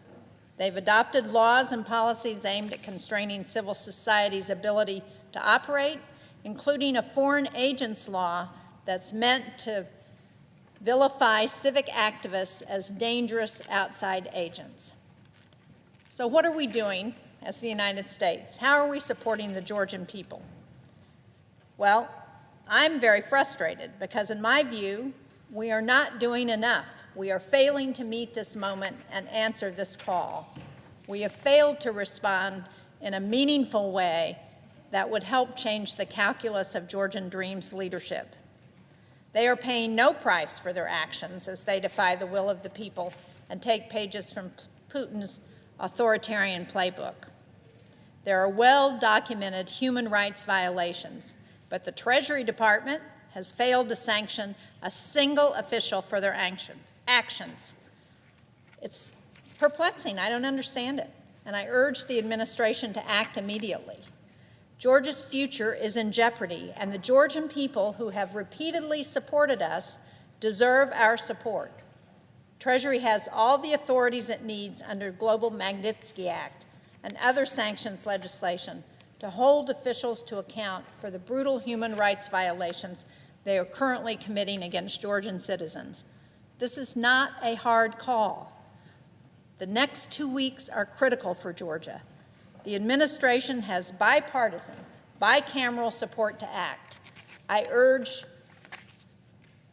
the U.S. administration to stand with the Georgian people and their fight for a democratic future.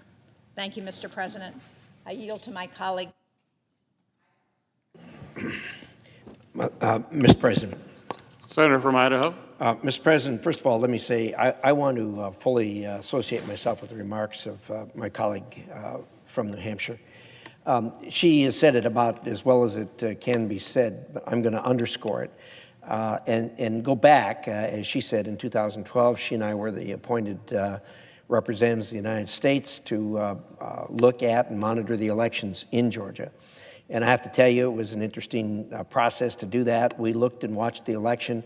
From our point of view, it was a straight-up election. It was well done, well executed. And at the end of the day, the incumbent, President Saakashvili, lost. Mr. Ivanishvili's Dream Party won. We had the interesting experience the next morning going to see both camps. And one of the things that gave me great hope is it was very much like an American election. Both camps were still in campaign mode when we talked to them. But as Senator Shaheen indicated, we had very candid discussions with both sides. And frankly, before we left the region, I think we went to Turkey after that, but before we left the region, they had made agreements that they were going to talk about a transition that would be a peaceful transition. That was really, really a good sign. And I have to tell you, we left there really quite optimistic that things were headed in the right direction, that here they had this election that was a spirited election, but that came out the way the people of Georgia wanted it to come out, and that things would go forward.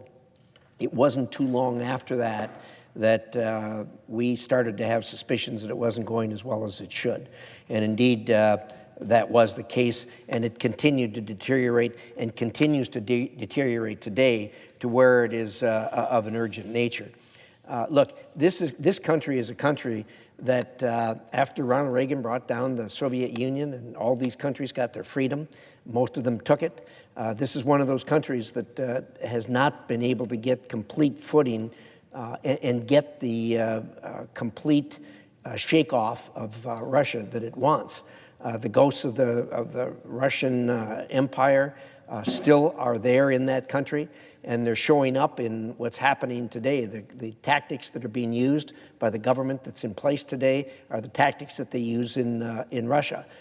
It is brutal. It involves tortures, it involves arrests, it involves all the things that we see from the old Soviet Union. This is not what the Georgian people want. And you say, well, how can you say that? The Georgian Constitution actually has enshrined in it that they will pursue, and they have been pursuing, membership in the European Union. When that happens, of course, things change dramatically in the country. They go to much more of Western values than what they inherited from the old Soviet Union. And that's the direction the Georgian people want to go. And again, not only is it in the Constitution, the polling there says that 80% of the people want to continue to pursue both European Union membership and NATO membership. So what has the current government done about it, Georgian Dream? Well, they've done the things that the good senator from New Hampshire has laid out.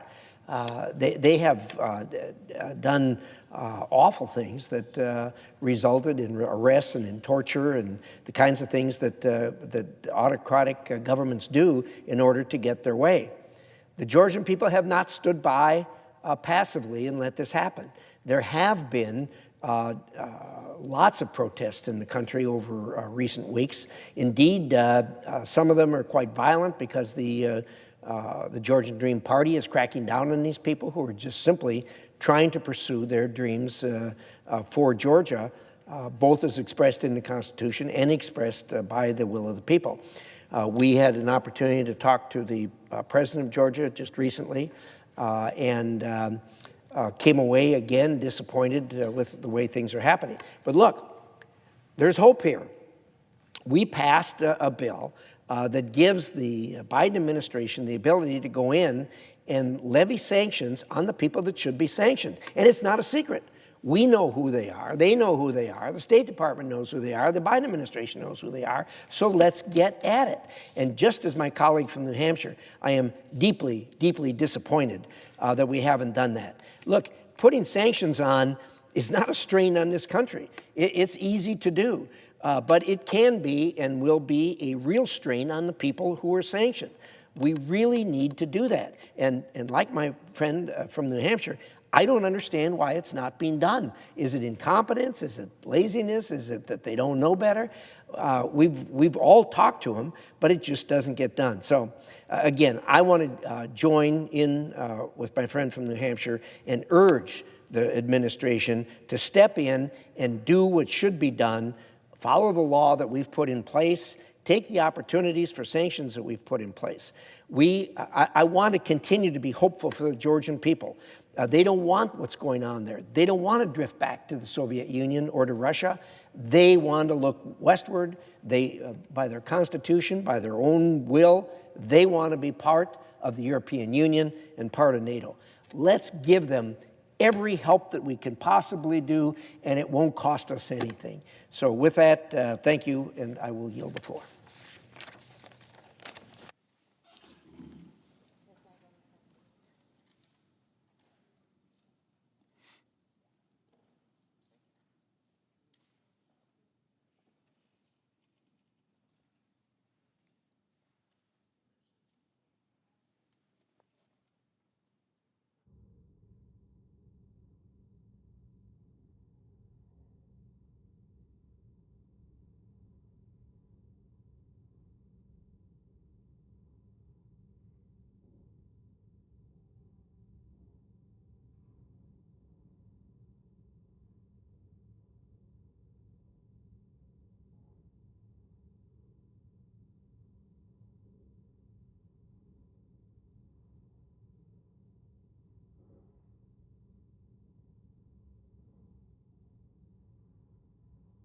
Mr. President.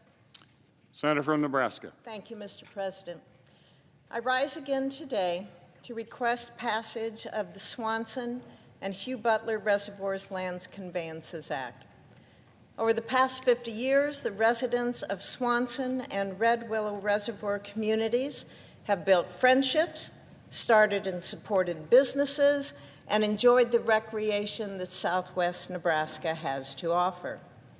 Now, starting on February 1st, in less than 2 months, these people will be forcibly removed from the reservoirs unless this bill passes. This is per a contract signed between local parties and the Bureau of Reclamation.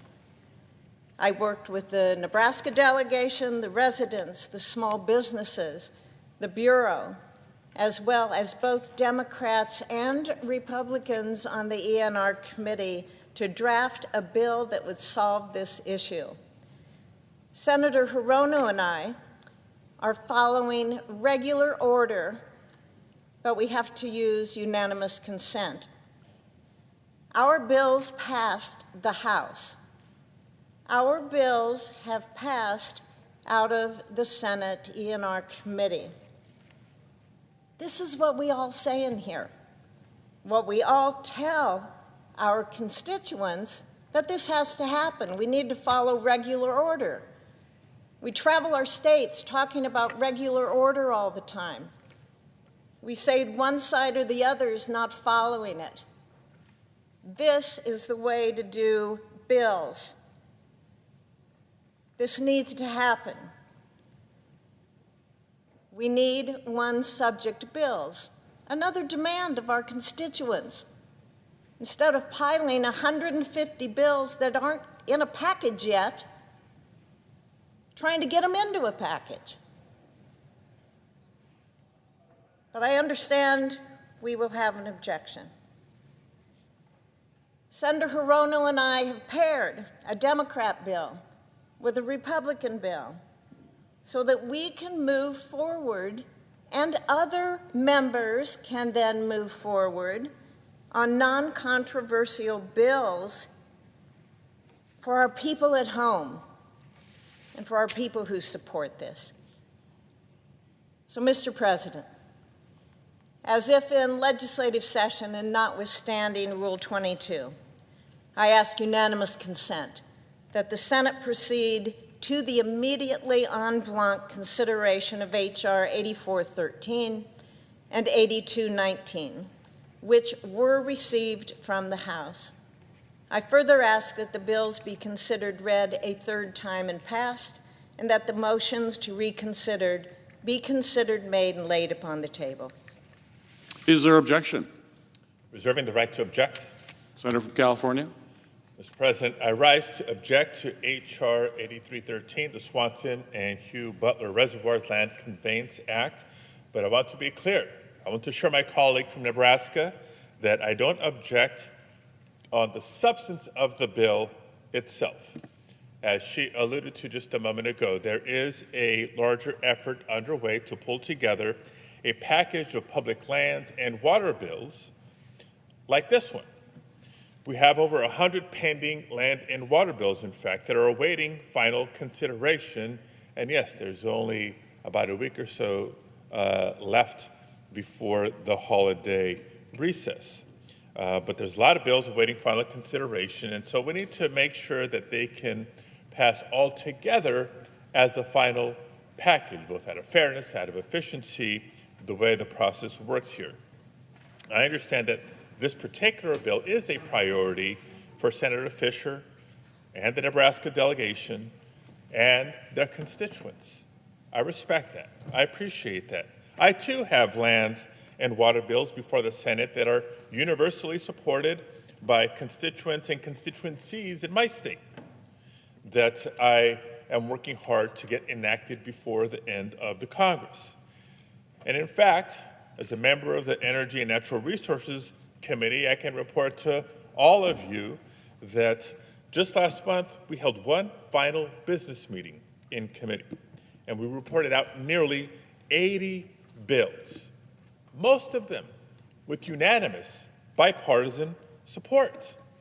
So the holdup here, the objections here, et cetera, continue to not so much be on substance, but the process being what it is, so much good work that we're trying to finalize for so many states in the final days of this Congress. So I think to help get us there, I want to continue to urge Chair Manchin, urge Ranking Member Barrasso, and their House counterparts, Chairman Westerman and Ranking Member Grijalva, to continue working and negotiating in good faith to assemble a public lands and water package that will be of tremendous service to the country.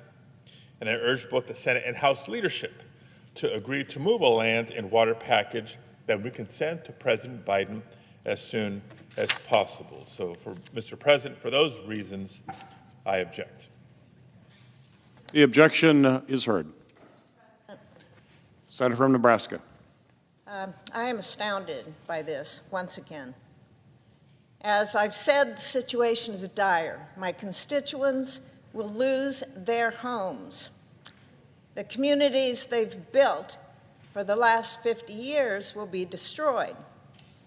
I don't know of any other bill in the 100 or 150 bills that is on this kind of time crunch. My bill has to pass now. Yes, it's a priority. As the senator from California, his bills are a priority as well for himself, his constituents. I respect that. But we are on a time crunch. This has to pass now or next week. Maybe we won't be home for Christmas, because I plan to keep coming back here and get this done. We did our work, we did it the right way, and we did it on time. We have presented a solution that everyone, and I mean everyone, agrees with. It is so uncontroversial. It was voice voted out of committee. Even the senator from West Virginia, who objected last night, he doesn't have any concerns with this legislation. Nebraskans' very homes and communities are now on the line in this final hour. They cannot wait. They should not have to pay the price for stalled negotiations. Saying there's going to be an agreement after working a year on an agreement, saying there's going to be an agreement on this 100 to 150 bill land package, come on. That isn't even realistic at this point in time. Going to work through the weekend. You know, I hope it comes together. But come on. These are non-controversial bills, and using my constituents as political pawns instead of moving bills in normal order, which we all tout, is unacceptable. In fact, it is absurd. We better do better. I yield.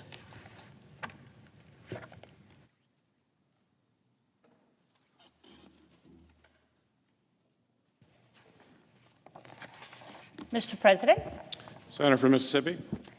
as if in legislative session, notwithstanding Rule 22, I ask unanimous consent that the Committee on the Judiciary be discharged from further consideration, and the Senate now proceed to Senate Resolution 733. Clerk will report. Senate Resolution 733, honoring the life and legacy of Patrick Gotch. Is there objection to proceeding to the measure? Without objection, the committee is discharged, and the Senate will proceed. I know of no further debate on the resolution. Is there further debate? There is not. All in favor will say aye. Aye. Opposed will say nay. Ayes appear to have it. The ayes I do ask have unanimous consent that it. The resolution is agreed to. I'm sorry. I ask unanimous consent that the motions to reconsider be considered made and laid upon the table. Without objection. I ask unanimous consent that preamble be agreed to. Without objection. Mr. President, I rise today to ask unanimous consent that the Senate adopt my resolution honoring the life and legacy of my dear friend Patrick Gotch. Patrick was a strong, friendly, and ally of rural America, and it is only appropriate that the Senate commemorate his life. Along with so many other rural Americans, I miss Patrick every day. It is an honor to remember Patrick by advocating for and promoting the American rural way of life in the Senate. Thank Thank you, Mr. President. I yield the floor.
Senator from Delaware. Thank you, Mr. President. Before we vote this afternoon, I want to rise to express my strong support for the nomination of Matthew James Marzano to serve as a member of the Nuclear Regulatory Commission. Today, there is a critical need for nuclear power in our country and in the world. This carbon-free energy source is essential to ensuring the reliability of our electricity grid and to continuing our work to significantly reduce greenhouse gas emissions. I have said on this Senate floor before, but it bears repeating, nuclear energy has become the largest source of reliable, clean energy in the United States. I'll say that again. Nuclear energy has become the largest source of reliable, clean energy in the United States, providing about 20% of our nation's electricity. But get this, nearly half of our clean power, nearly half. As it turns out, the Nuclear Regulatory Commission plays an important role in facilitating the deployment of safe and clean nuclear power. Most American citizens have never heard of the Nuclear Regulatory Commission. Every one of them have an interest in making sure that we address this climate crisis that we face as a nation, as a planet. Everybody here wants to make sure that the electricity, when we turn on the lights, that it works, and the prices that we pay for that are affordable. The Nuclear Regulatory Commission helps on those fronts, but a really big thing that they do is to make sure that the energy that's created through nuclear sources is safe and something that we can go to bed at night and not have to worry about causing calamity or disaster in this country. That's a big reason why it's critical that we in this body confirm Matthew Marzano, to be a member of the Nuclear Regulatory Commission. They have 5 seats. One of those seats is vacant, and we need to fill that 5th and last remaining seat, the last remaining vacancy on the commission. Let me take a moment, if I might, to discuss why Matt is uniquely qualified for this position. To put it simply, no other commissioner has a distinct and valuable set of credentials that Matt possesses. He has extensive technical expertise. He has gained over the course of a series of positions in the nuclear industry, including as a nuclear engineer. He has run a nuclear power plant control room and overseen safety, operations, and maintenance personnel on site. He has trained sailors. I say this as a retired Navy captain. Proudly, I say this. He has trained sailors for service aboard our Navy's nuclear ships, one of which I was on last week, the USS Delaware. And he has actually worked on the safety systems of a new reactor that's under construction. Most recently, Matt has applied his background as a nuclear engineer to his role as a member of my staff, our staff, on the Senate Environment and Public Works Committee. Matt worked tirelessly with me, Senator Capito, and her team, our teams, to move the ADVANCE Act, her legislation. She led us on this, but it was our legislation to accelerate the deployment of nuclear energy safely, and to move that legislation through the Senate, through the Congress, and to the President's desk. In my view, no one is in a better position to help implement that ADVANCE Act legislation that we passed here overwhelmingly. No one better prepared than Matt Marzano. And no one else on the Nuclear Regulatory Commission possesses his combination of, on the one hand, a deep expertise, and on the other hand, relevant experience. Matt is pragmatic. Matt is hardworking. He is thoughtful, and he is kind. He believes, as I do, in working across the aisle to find common ground. He's a dedicated public servant of the American people. It's no surprise that his nomination has won the support of a number of key organizations involved as we attempt to bring about a new nuclear era. They include the Nuclear Innovation Alliance, Third Way, the International Brotherhood of Electrical Workers, Good Energy Collective, American Nuclear Society, Fusion Industry Association, and General Atomics. In conclusion, if Matt Marzano is confirmed, and I hope he will be, the Nuclear Regulatory Commission will be fully empowered to make sure that we seize the day with respect to this crucial moment for the future of nuclear energy for our country. I urge our colleagues to join me in confirming Matthew James Marzano as a member of the Nuclear Regulatory Commission. And with that, Mr. President, I yield the floor. Mr. President, I know of no further debate on this nomination. Is there further debate? If not, the question is on the nomination. I'd ask for the yeas and nays. Is there a sufficient second? There appears to be. The clerk will call the roll. Ms. Baldwin, Mr. Barrasso, Mr. Bennett, Mrs. Blackburn, Mr. Blumenthal, Mr. Booker, Mr. Bozeman, Mr. Braun, Mrs. Britt, Mr. Brown, Mr. Budd, Ms. Cantwell, Mrs. Capito, Mr. Cardin, Mr. Carper.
Mr. Casey, Mr. Cassidy, Ms. Collins, Mr. Coons, Mr. Cornyn,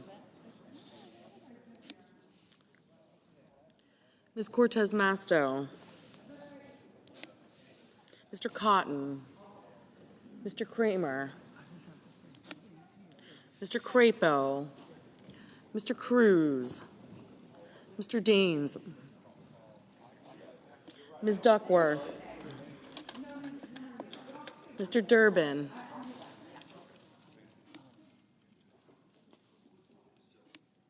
Ms. Ernst, Mr. Fetterman, Mrs. Fisher, Mrs. Gillibrand, Mr. Graham, Mr. Grassley, Mr. Haggerty, Ms. Hassan, Mr. Hawley, Mr. Heinrich, Mr. Hickenlooper, Ms. Hirono, Mr. Hoven, Mrs. Height-Smith, Mr. Johnson, Mr. Kane, Mr. Kelly. Mr. Kennedy. Mr. Kim. Mr. King. Ms. Klobuchar. Mr. Langford.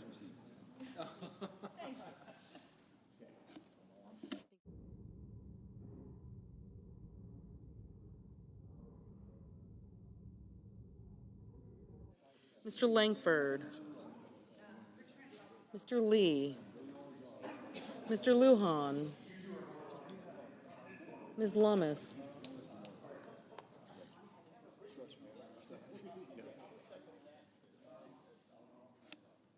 Mr. Manchin.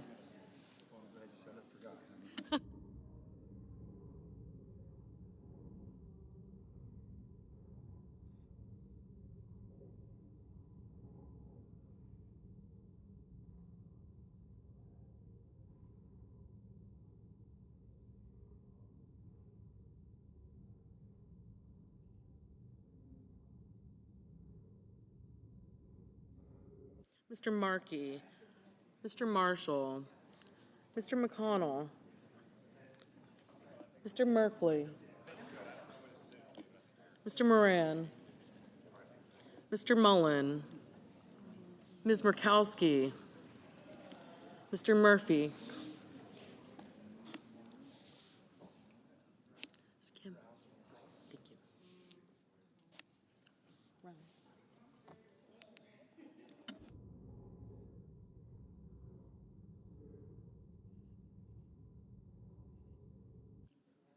Mr. Murphy, Mrs. Murray. Thank you. Mr. Ossoff, Mr. Padilla, Mr. Paul.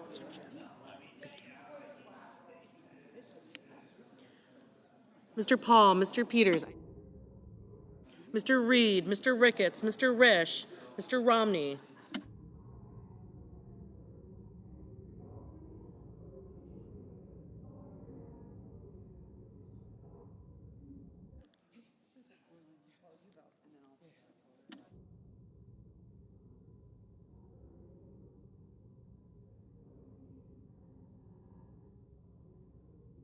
Mr. Romney, Ms. Rosen, Mr. Rounds, Mr. Rubio, Mr. Sanders, Mr. Schatz, Mr. Schiff, Mr. Schmidt,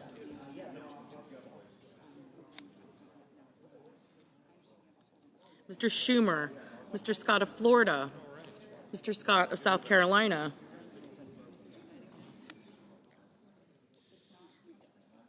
Mrs. Shaheen, Ms. Sinema, Ms. Smith, Ms. Stabenow,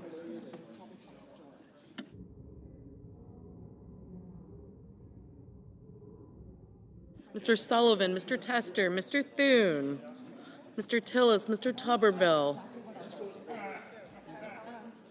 Mr. Van Hollen, Mr. Vance,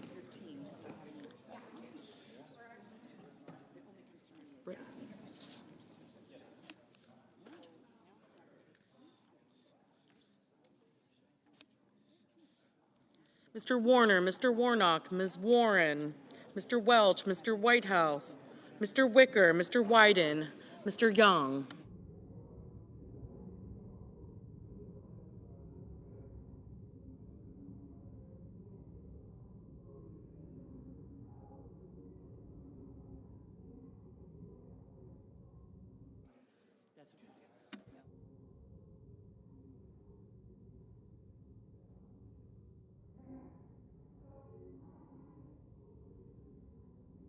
Senators voting in the affirmative: Cardin, Carper, Cortez Masto, Durbin, Kelly, Kim, Manchin, Peters, Schatz, Schiff, Shaheen, Smith, Stabenow, Tester, Warren, and Wyden. Mr. Markey, aye. Mr. Reed, aye. Senators voting in the negative: Barrasso, Britt, Budd, Cassidy, Collins, Cornyn, Cotton, Kramer, Crapo, Daines, Fisher, Grassley, Hawley, Hovind, Height-Smith, Johnson, Kennedy, Langford, Lee, Ricketts, Risch, Rounds, Schmidt, Scott of Florida, Sinema, Sullivan, Tillis, Tuberville, Wicker, and Young. Yes. Ms. Rosen, aye. Mr. Schumer, aye. Ms. Hassan, aye. Mr. Merkley, aye. Mr. Thune, no.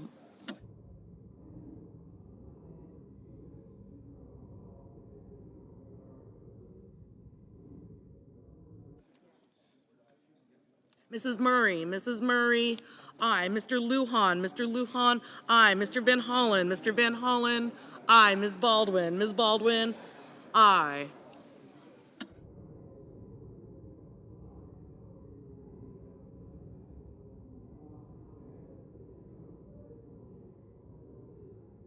Mr. Booker, aye.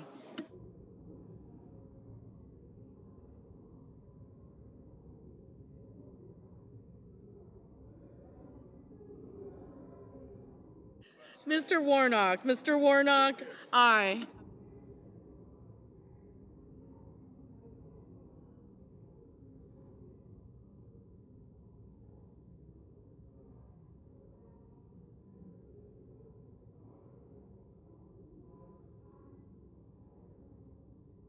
Ms. Hirono, aye.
Mr. Haggerty, no. Ms. Klobuchar, aye.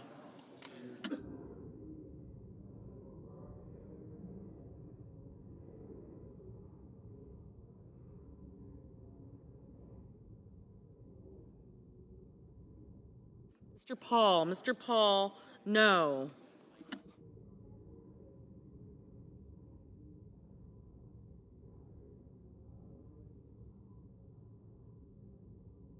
Ms. Ernst, no.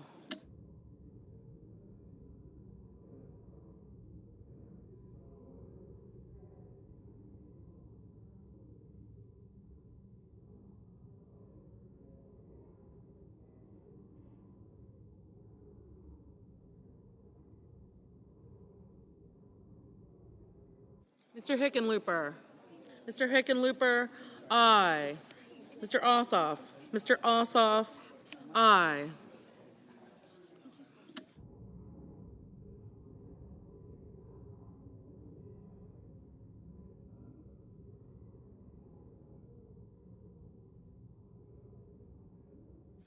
Mr. Bennett, aye.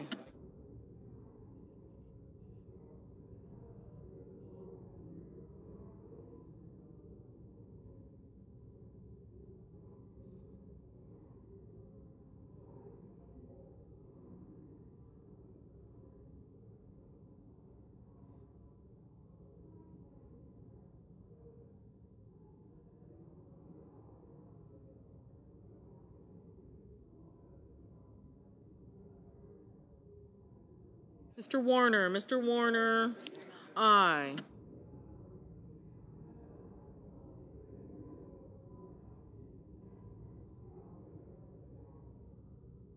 Mr. Romney, no.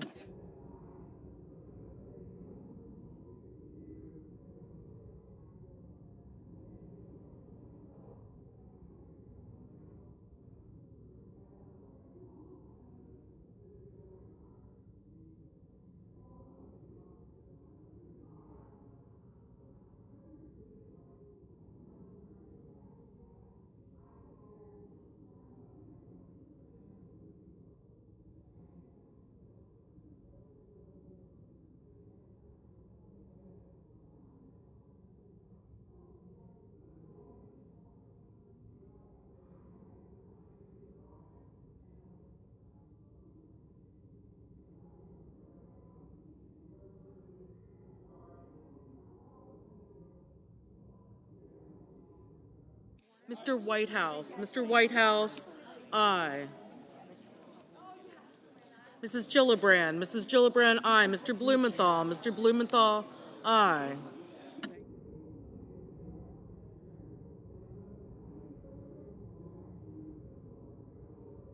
Mr. Sanders, aye. Mr. Scott, South Carolina, no.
Mr. King, aye. Mr. Rubio, no.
Mr. Moran. Mr. Moran, no.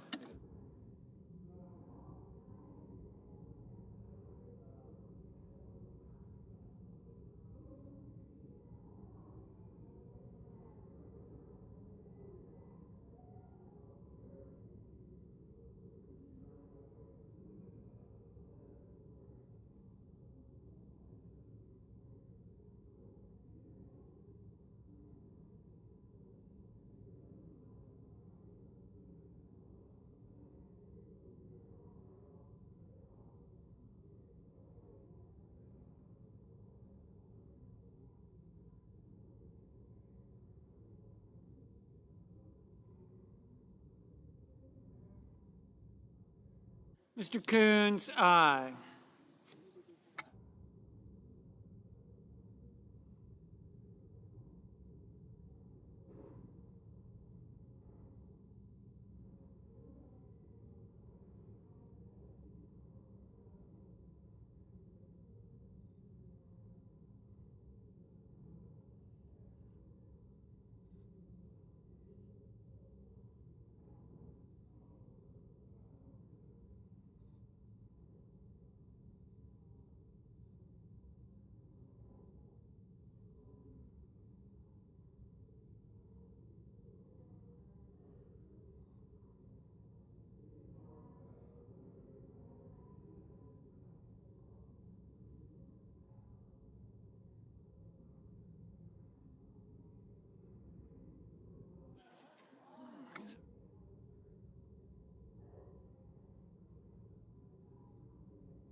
Mr. Casey, aye. Ms. Murkowski, no.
Mr. Bozeman, no.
Mr. Kane, aye.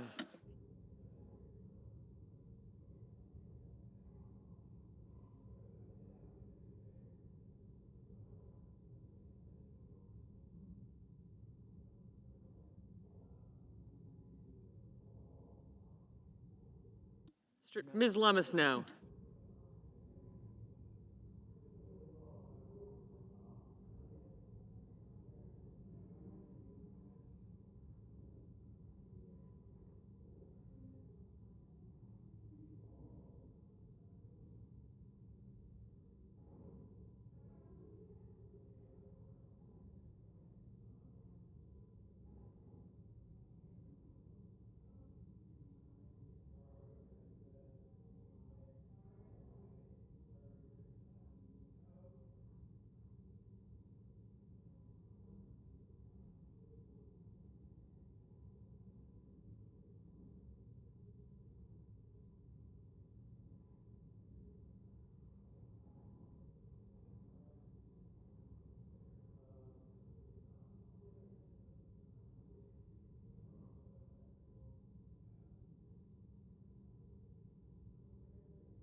Ms. Duckworth, aye. Mr. Welch, aye.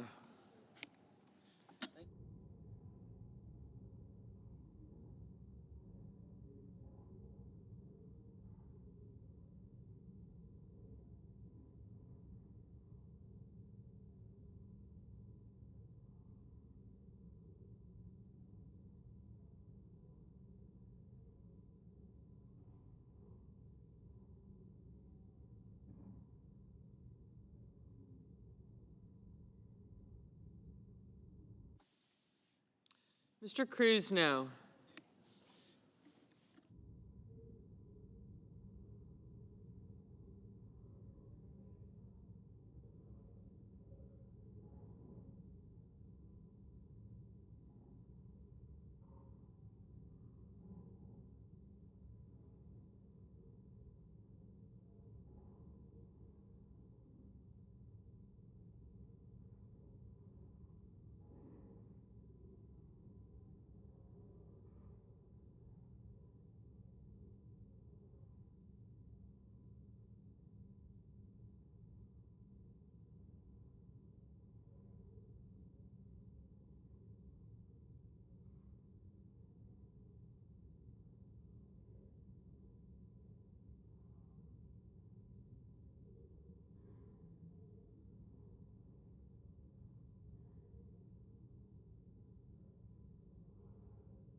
Mr. Murphy, aye.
Mr. Heinrich, aye.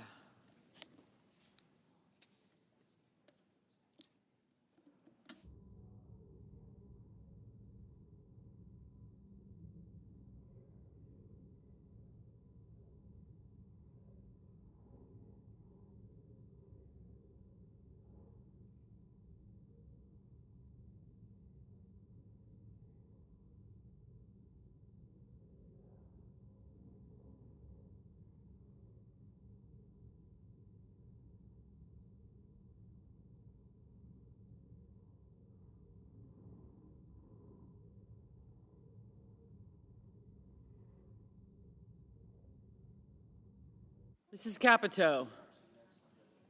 No.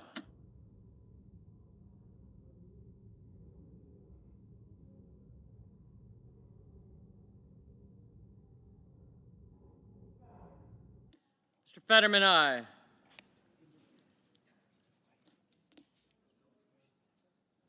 Mr. Graham, no.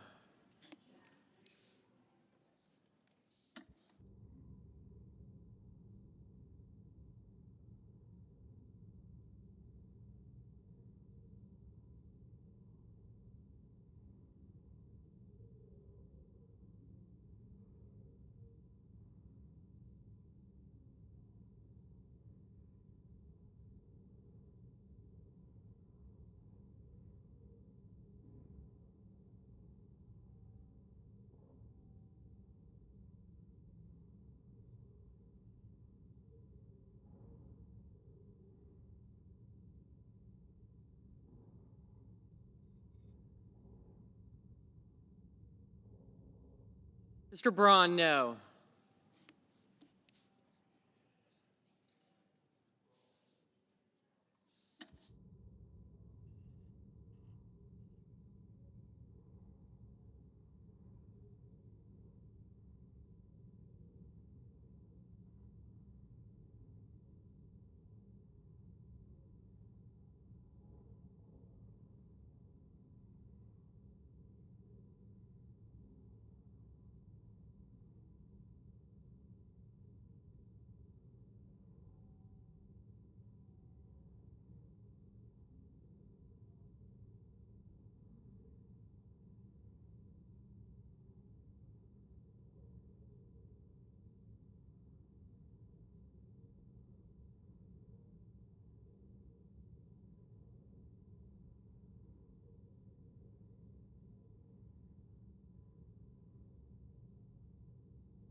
Mr. Padilla, aye.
Ms. Cantwell, aye.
Mr. Brown, aye.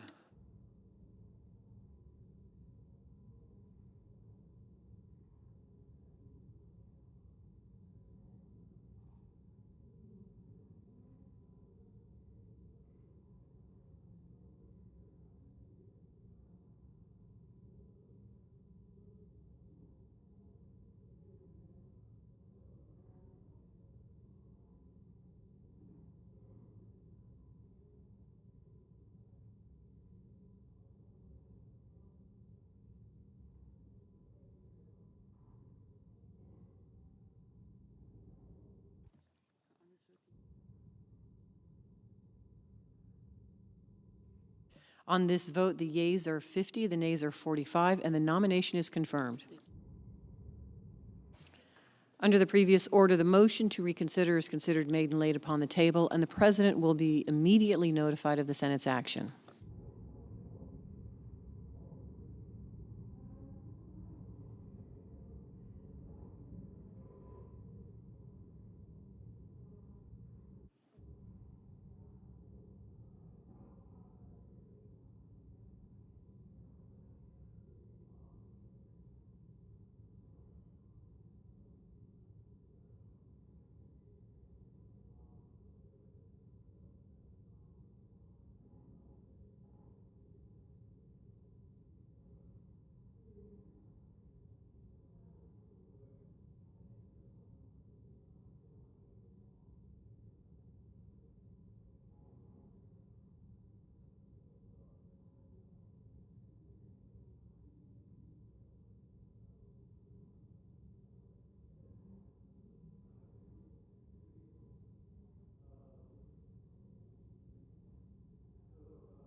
The senior senator from New York.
Mr. President. The senator from Connecticut. Thank you, Mr. President. Mr. President, earlier today I got to spend a little time with a close friend of mine, Sam Saylor. And as I was talking to Sam, resident of Hartford, Connecticut, the city in which I live, I was thinking about who his son, Shane, might be today. Shane had a tough life. Shane was born with a birth defect in which one of his arms was essentially inoperable. He grew up in really poor circumstances. He was often bullied, but Shane had a spirit about him, a fighting spirit sometimes that got him in trouble, but a spirit to rise above his circumstances, to do something with his life. His mom, strong mom, Sam, his dad, clearly gave him a vision of what his life could be, such that when he was 20 years old, he had started a small business. He was buying cars that needed to be rehabbed and fixed up. He would do that, and he would sell them to make a little bit of a profit. An extraordinary endeavor for a kid who had lived that kind of life, who had had those kind of obstacles. And I think about 12 years later, as Shane would have been in his early 30s today, what would Shane be doing? Would he be running an auto body shop? Would he be an active member of his community? Would he be making a difference in the way that his father and his mother have? Shane could have been a life changer, but he's not, because on October 20th, 12 years ago, Shane died. Shane died when he was selling one of these cars. He was meeting a prospective buyer. He brought his girlfriend along, and one of the group of kids who was with the buyer said something mean or coarse about Shane's girlfriend. Some words were exchanged. Shane, as he sometimes did, threw a punch. In the other group's car, there happened to be an illegal gun. They were furious that Shane had thrown that punch. They went and got that gun. They shot Shane dead in cold blood. Shane's mom got there before he died at the scene. He died at the hospital. I just think about who Shane would be today, what great things he would be doing. 2 months later, the entire world woke up to the epidemic of gun violence in this country. Shane's murder happened on October 20th, 2012, and then on December 14th, 2012, the massacre at Sandy Hook Elementary School happened. 20 first graders and 6 educators lost their lives. I never really know what to say every year when I come down here to give this speech, but because this is the year that those kids would have been going to college and voting for the first time, this year of transition into adulthood, it's worth thinking about who they would be today and what amazing things they might be getting ready to do in their adulthood. Catherine Hubbard, as early as preschool, just adored animals. And she knew, even when she was 6 years old, that her purpose in life was to protect animals. She would catch butterflies and put them in her hand and whisper to them, "Tell your friends that I am kind." And then she'd let them go. She made business cards. She's 6. She made business cards for Catherine's Animal Shelter because she knew that's what she was going to do. She was going to save animals as an adult. Chase Kowalski was a jock. He loved to run and swim and bike so much that year that he died, when he was 6 years old, he asked his parents to find him a triathlon to compete. And he's 6. He wanted to run a triathlon, train for a triathlon. He ran in that triathlon, he swam in that triathlon, he biked in that triathlon, and he won his age group. That kind of indomitable spirit, the willingness to tackle challenges so big, that's a recipe for success in life. What would Chase Kowalski be getting ready to do right now? What big challenges in the world would he see as an opportunity to confront? What a difference might he be making in the world, having displayed those really rare characteristics as a 6-year-old? Emily Parker was a super talented artist who didn't travel anywhere without her colored pencils and her markers. She just wanted to do art wherever she was. She was very attuned to kids around her who weren't feeling well, who were feeling sad. And her immediate instinct when she would run into a friend who wasn't feeling good that day was to paint them a picture, draw them a picture to make them feel better. This month, the Catherine Hubbard Animal Sanctuary broke ground on what will become Catherine's Learning Barn. And over the last 10 years, the not-for-profit that her parents set up in her name have conducted thousands of opportunities and workshops for kids to commune with animals. There is a Race for Chase Kids Triathlon today. And so there are children all over Connecticut who are learning how to overcome obstacles by racing in their first triathlon, named after Chase. And the Emily Parker Art Connection has helped support arts programs that are under siege with local budget cuts, not just in Connecticut, but all over the country. Kids are getting the opportunity to experience art because of the Emily Parker Art Connection. That's a lovely story. The triathlon, the animal sanctuary, the arts programming. But what would Catherine and what would Chase and what would Emily have done with their lives had they lived? What would all of these other beautiful girls and boys, their teachers, have done with their lives had they been here today? It's just unthinkable how many lives are cut off, how much genius is extinguished, how much change could have benefited all of us, because we live in a world in which 100, mainly young men and women in their teens and 20s, lose their life every day. But I'm here to tell you that that's not the extent of the story. Because it's not just those who die who have their potential extinguished. I live in the south end of Hartford. The presiding officer lives in a neighborhood with high rates of violence, and he knows as well as I do the biology that impacts kids who wake up every single day fearing for their lives. I have a group of middle schoolers that I sort of, call my neighborhood kitchen cabinet, and I go and meet with them every month or so to get their feedback on what needs to be better about our neighborhood that we live in. And they regularly tell me that for them, school is the safe place. It's their walk to and from school. It's the weekends where they don't feel safe. And when you have millions of children in this country who experience that exposure to violence on a daily basis, in Birmingham, Alabama, 58% of people live within a quarter mile of a recent fatal shooting.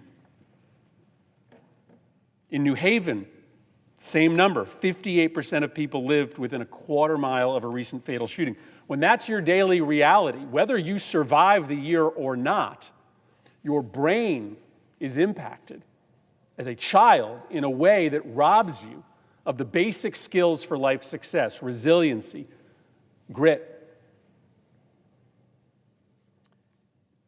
It's not a coincidence that all the low-performing schools in this country are in the violent neighborhoods. It's hard to learn, impossible to learn, for those kids who see gun violence on a daily basis. And so I wish I knew what Shane would be as an adult. I wish I knew what all of these kids ended up to be, where they were going to college, what their dreams were becoming. But make no mistake, the potential that we are losing in this country because of the choices that we make here not to make combating gun violence a priority, it is extinguishing the potential not of 100 people a day, those that lose their lives, but literally of tens of thousands. And it's just a choice we make. Shane's first small business was a water selling business. He asked his dad one summer if he could just set up a little stand and sell bottled water to people in the neighborhood. And so his dad fronted him the money and bought him one of those big Costco packs of bottled water, and Shane set out his little stand to sell the water in a neighborhood where, whether he knew it or not, he was already exposed to levels of trauma due to the loss of life that was happening almost every weekend that summer in Hartford, Connecticut. And he put a sign in front of his table. He named his business Shane Oliver Sells. And he wrote the acronym, SOS.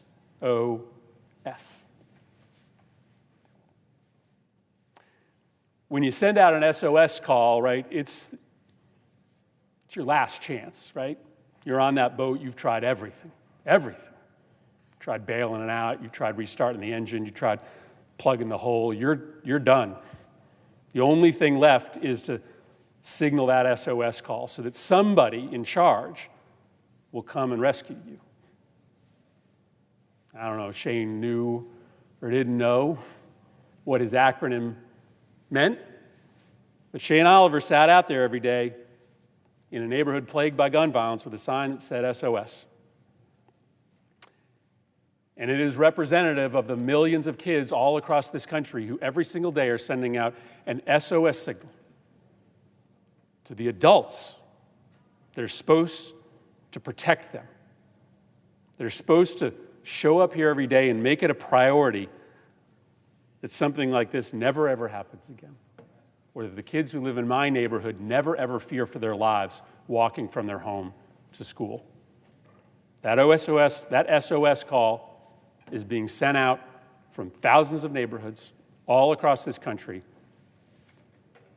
here. That call is being delivered to us. It's been 12 years since we lost these beautiful children and the adults that protected them. And it's about time that we respond to that plea for help. I yield the floor.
Mr. President. Our senator from Hawaii. Thank you, Mr. President. We're going to try to make some laws in the next week in the area of jurisdiction where I'm chair, the Senate Committee on Indian Affairs. We've already had the most constructive and productive period for Native people in congressional history. We have invested more in water, in transportation, in broadband, in energy, in culture, in economic development. We have passed an extraordinary number of bipartisan bills, but we're not done. We have about a week left, and we have a number of bipartisan bills that have to get across the finish line. And so I'm going to summarize 4 bills and try to pass them out of the Senate.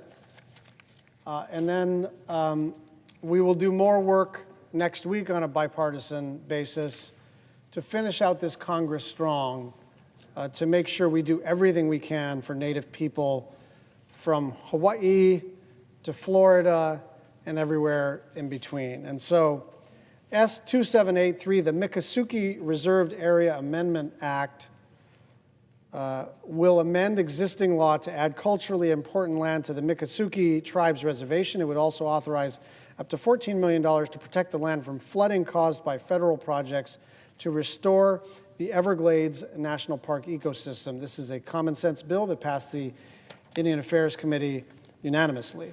S2908, Indian Buffalo Management Act, introduced by Senators Heinrich and Mullen, would improve the capacity of tribes and tribal organizations to manage buffalo and buffalo habitat and clarify the applicability of state and federal law. It would establish a $14 million annual grant program for 7 years within the Department of Interior to help tribal nations to play a pivotal role in this recovery effort, especially on their own lands. S4365, Veterinary Services to Improve Public Health in Rural Communities Act, is the Vice Chair Lisa Murkowski's bill, and it would allow public health officers from the U.S. Public Health Service to offer some veterinary services at IHS facilities to control domestic animal populations and to prevent the spread of rabies and other diseases to humans. And finally, the Tribal Forest Protection Act Amendments Act, also introduced by Vice Chair Murkowski, and it will help to mitigate wildfire threats on federal lands and tribal or Alaska Native Corporation forest lands. It removes an existing requirement for mitigation work to take place on federal lands next to tribal lands. It also expands eligibility to include federal lands with special geographic, historical, or cultural significance to a tribe, and it authorizes up to $15 million annually through the fiscal year 2030. We have a couple of other bills that we're not quite done negotiating about.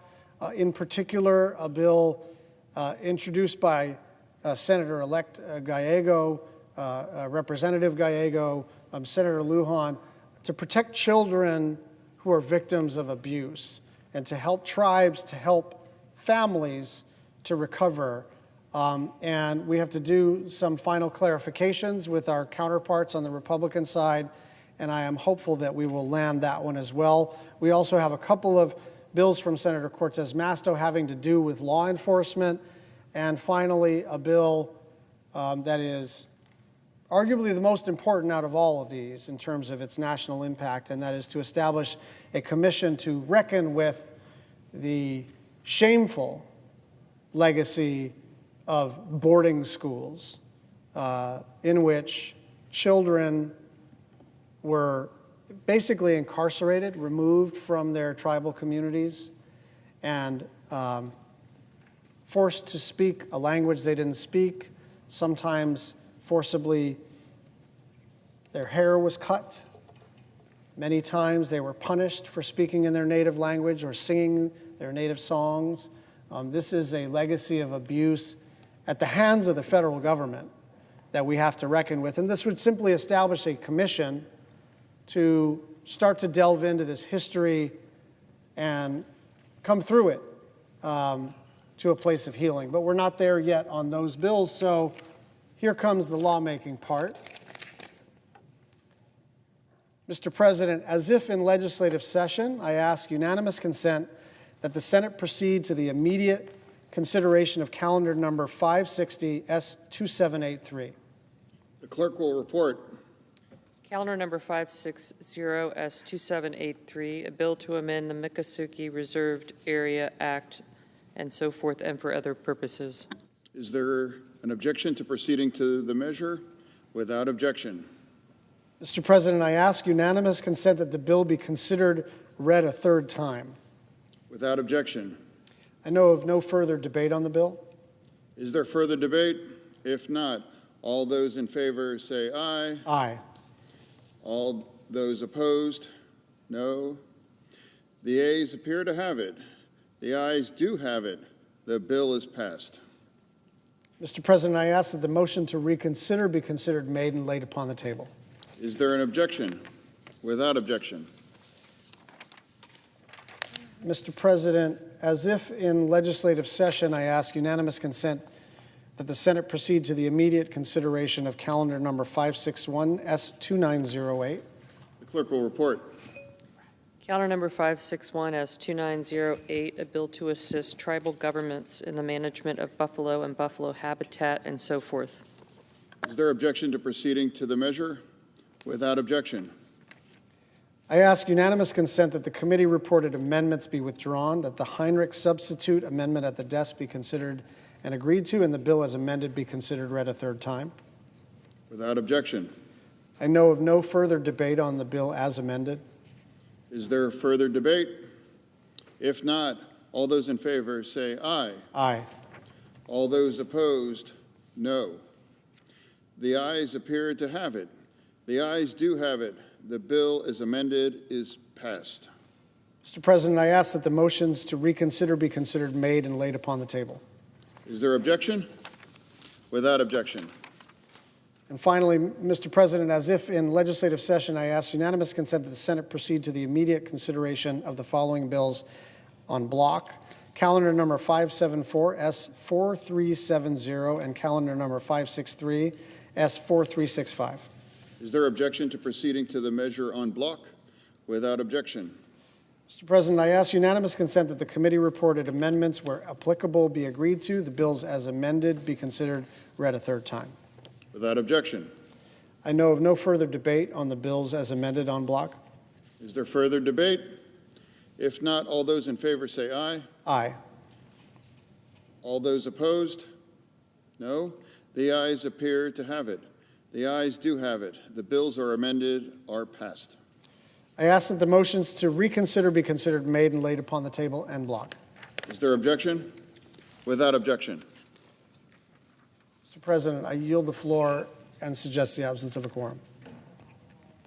The clerk will call the roll. Ms. Baldwin.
You didn't get.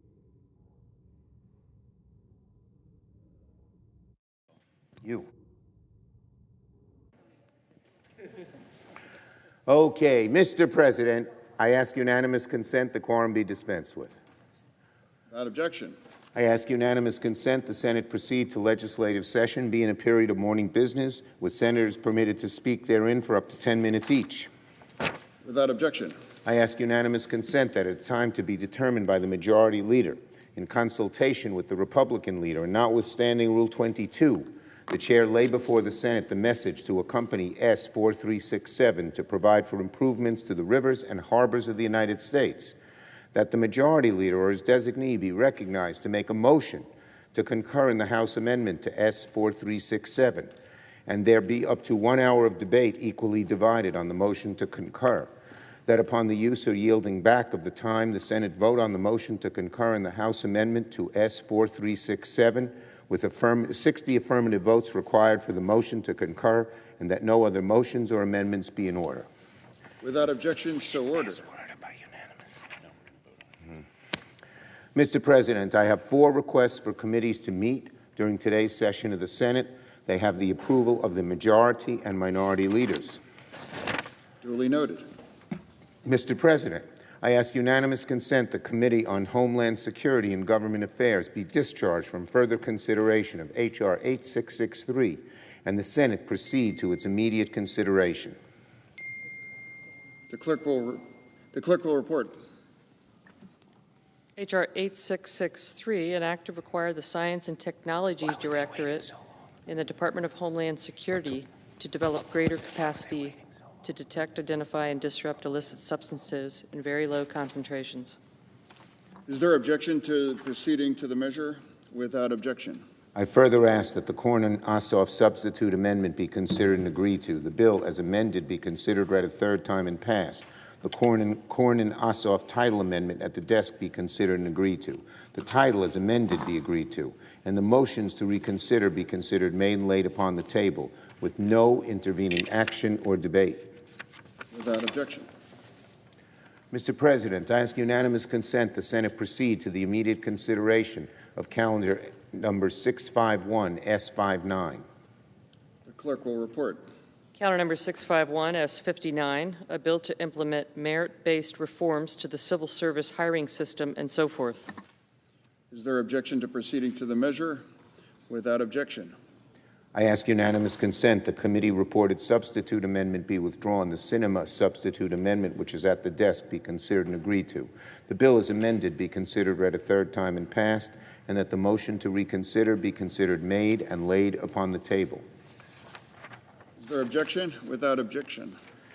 Mr. President, I ask unanimous consent the Committee on Veterans Affairs be discharged from further consideration of S. 2513, and the Senate proceed to its immediate consideration. The clerk will report. S. 2513, a bill to amend Title 38 United States Code to improve benefits administered by the Secretary of Veterans Affairs and for other purposes. Is there objection to proceeding to the measure? Without objection. I ask unanimous consent the Moran-Tester substitute amendment be considered and agreed to. The bill as amended be considered, read a third time, and passed. And the motion to reconsider be considered, made, and laid upon the table. Is there objection? Without objection. Mr. President, I ask unanimous consent that the Committee on Veterans Affairs be discharged from further consideration of S-141 and the Senate proceed to its immediate consideration. The clerk will report. S-141, a bill to amend Title 38 United States Code and so forth and for other purposes. Is there objection to proceeding to the measure? Without objection, the committee is discharged and the Senate will proceed to the measure. I ask unanimous consent the Moran-Tester substitute amendment at the desk be considered and agreed to. The bill as amended be considered, read a third time, and passed, and the motions to reconsider be considered, made, and laid upon the table. Is there objection? Without objection. I ask unanimous consent that the Committee on Health, Education, Labor, and Pensions be discharged from further consideration of S-5046, and the Senate proceed to its immediate consideration. The clerk will report. S-5046, a bill to require the Secretary of Health and Human Services acting through the Commissioner of Food and Drugs, to publish a final rule relating to non-clinical testing methods. Is there objection? Without objection, the committee is discharged and the Senate will proceed to the measure. I ask unanimous consent the Booker-Schmidt substitute amendment at the desk be considered and agreed to. The bill as amended be considered, read a third time and passed, and the motion to reconsider be considered made and laid upon the table. Is there objection? Without objection. And finally, Mr. President, I ask unanimous consent that when the Senate completes its business today, it stand adjourned until 3 p.m. on Monday, December the 16th, that following the prayer and pledge, the journal of proceedings be approved to date, the morning hour be deemed expired, the time for the two leaders be reserved for their use later in the day, and morning business be closed. Following the conclusion of morning business, the Senate resume consideration of the House message to accompany H.R. 5009. Further, that the cloture motion with respect to the motion to concur ripen at 5:30 p.m. Without objection. If there's no further business to come before the Senate, I ask that it stand adjourned under the previous order.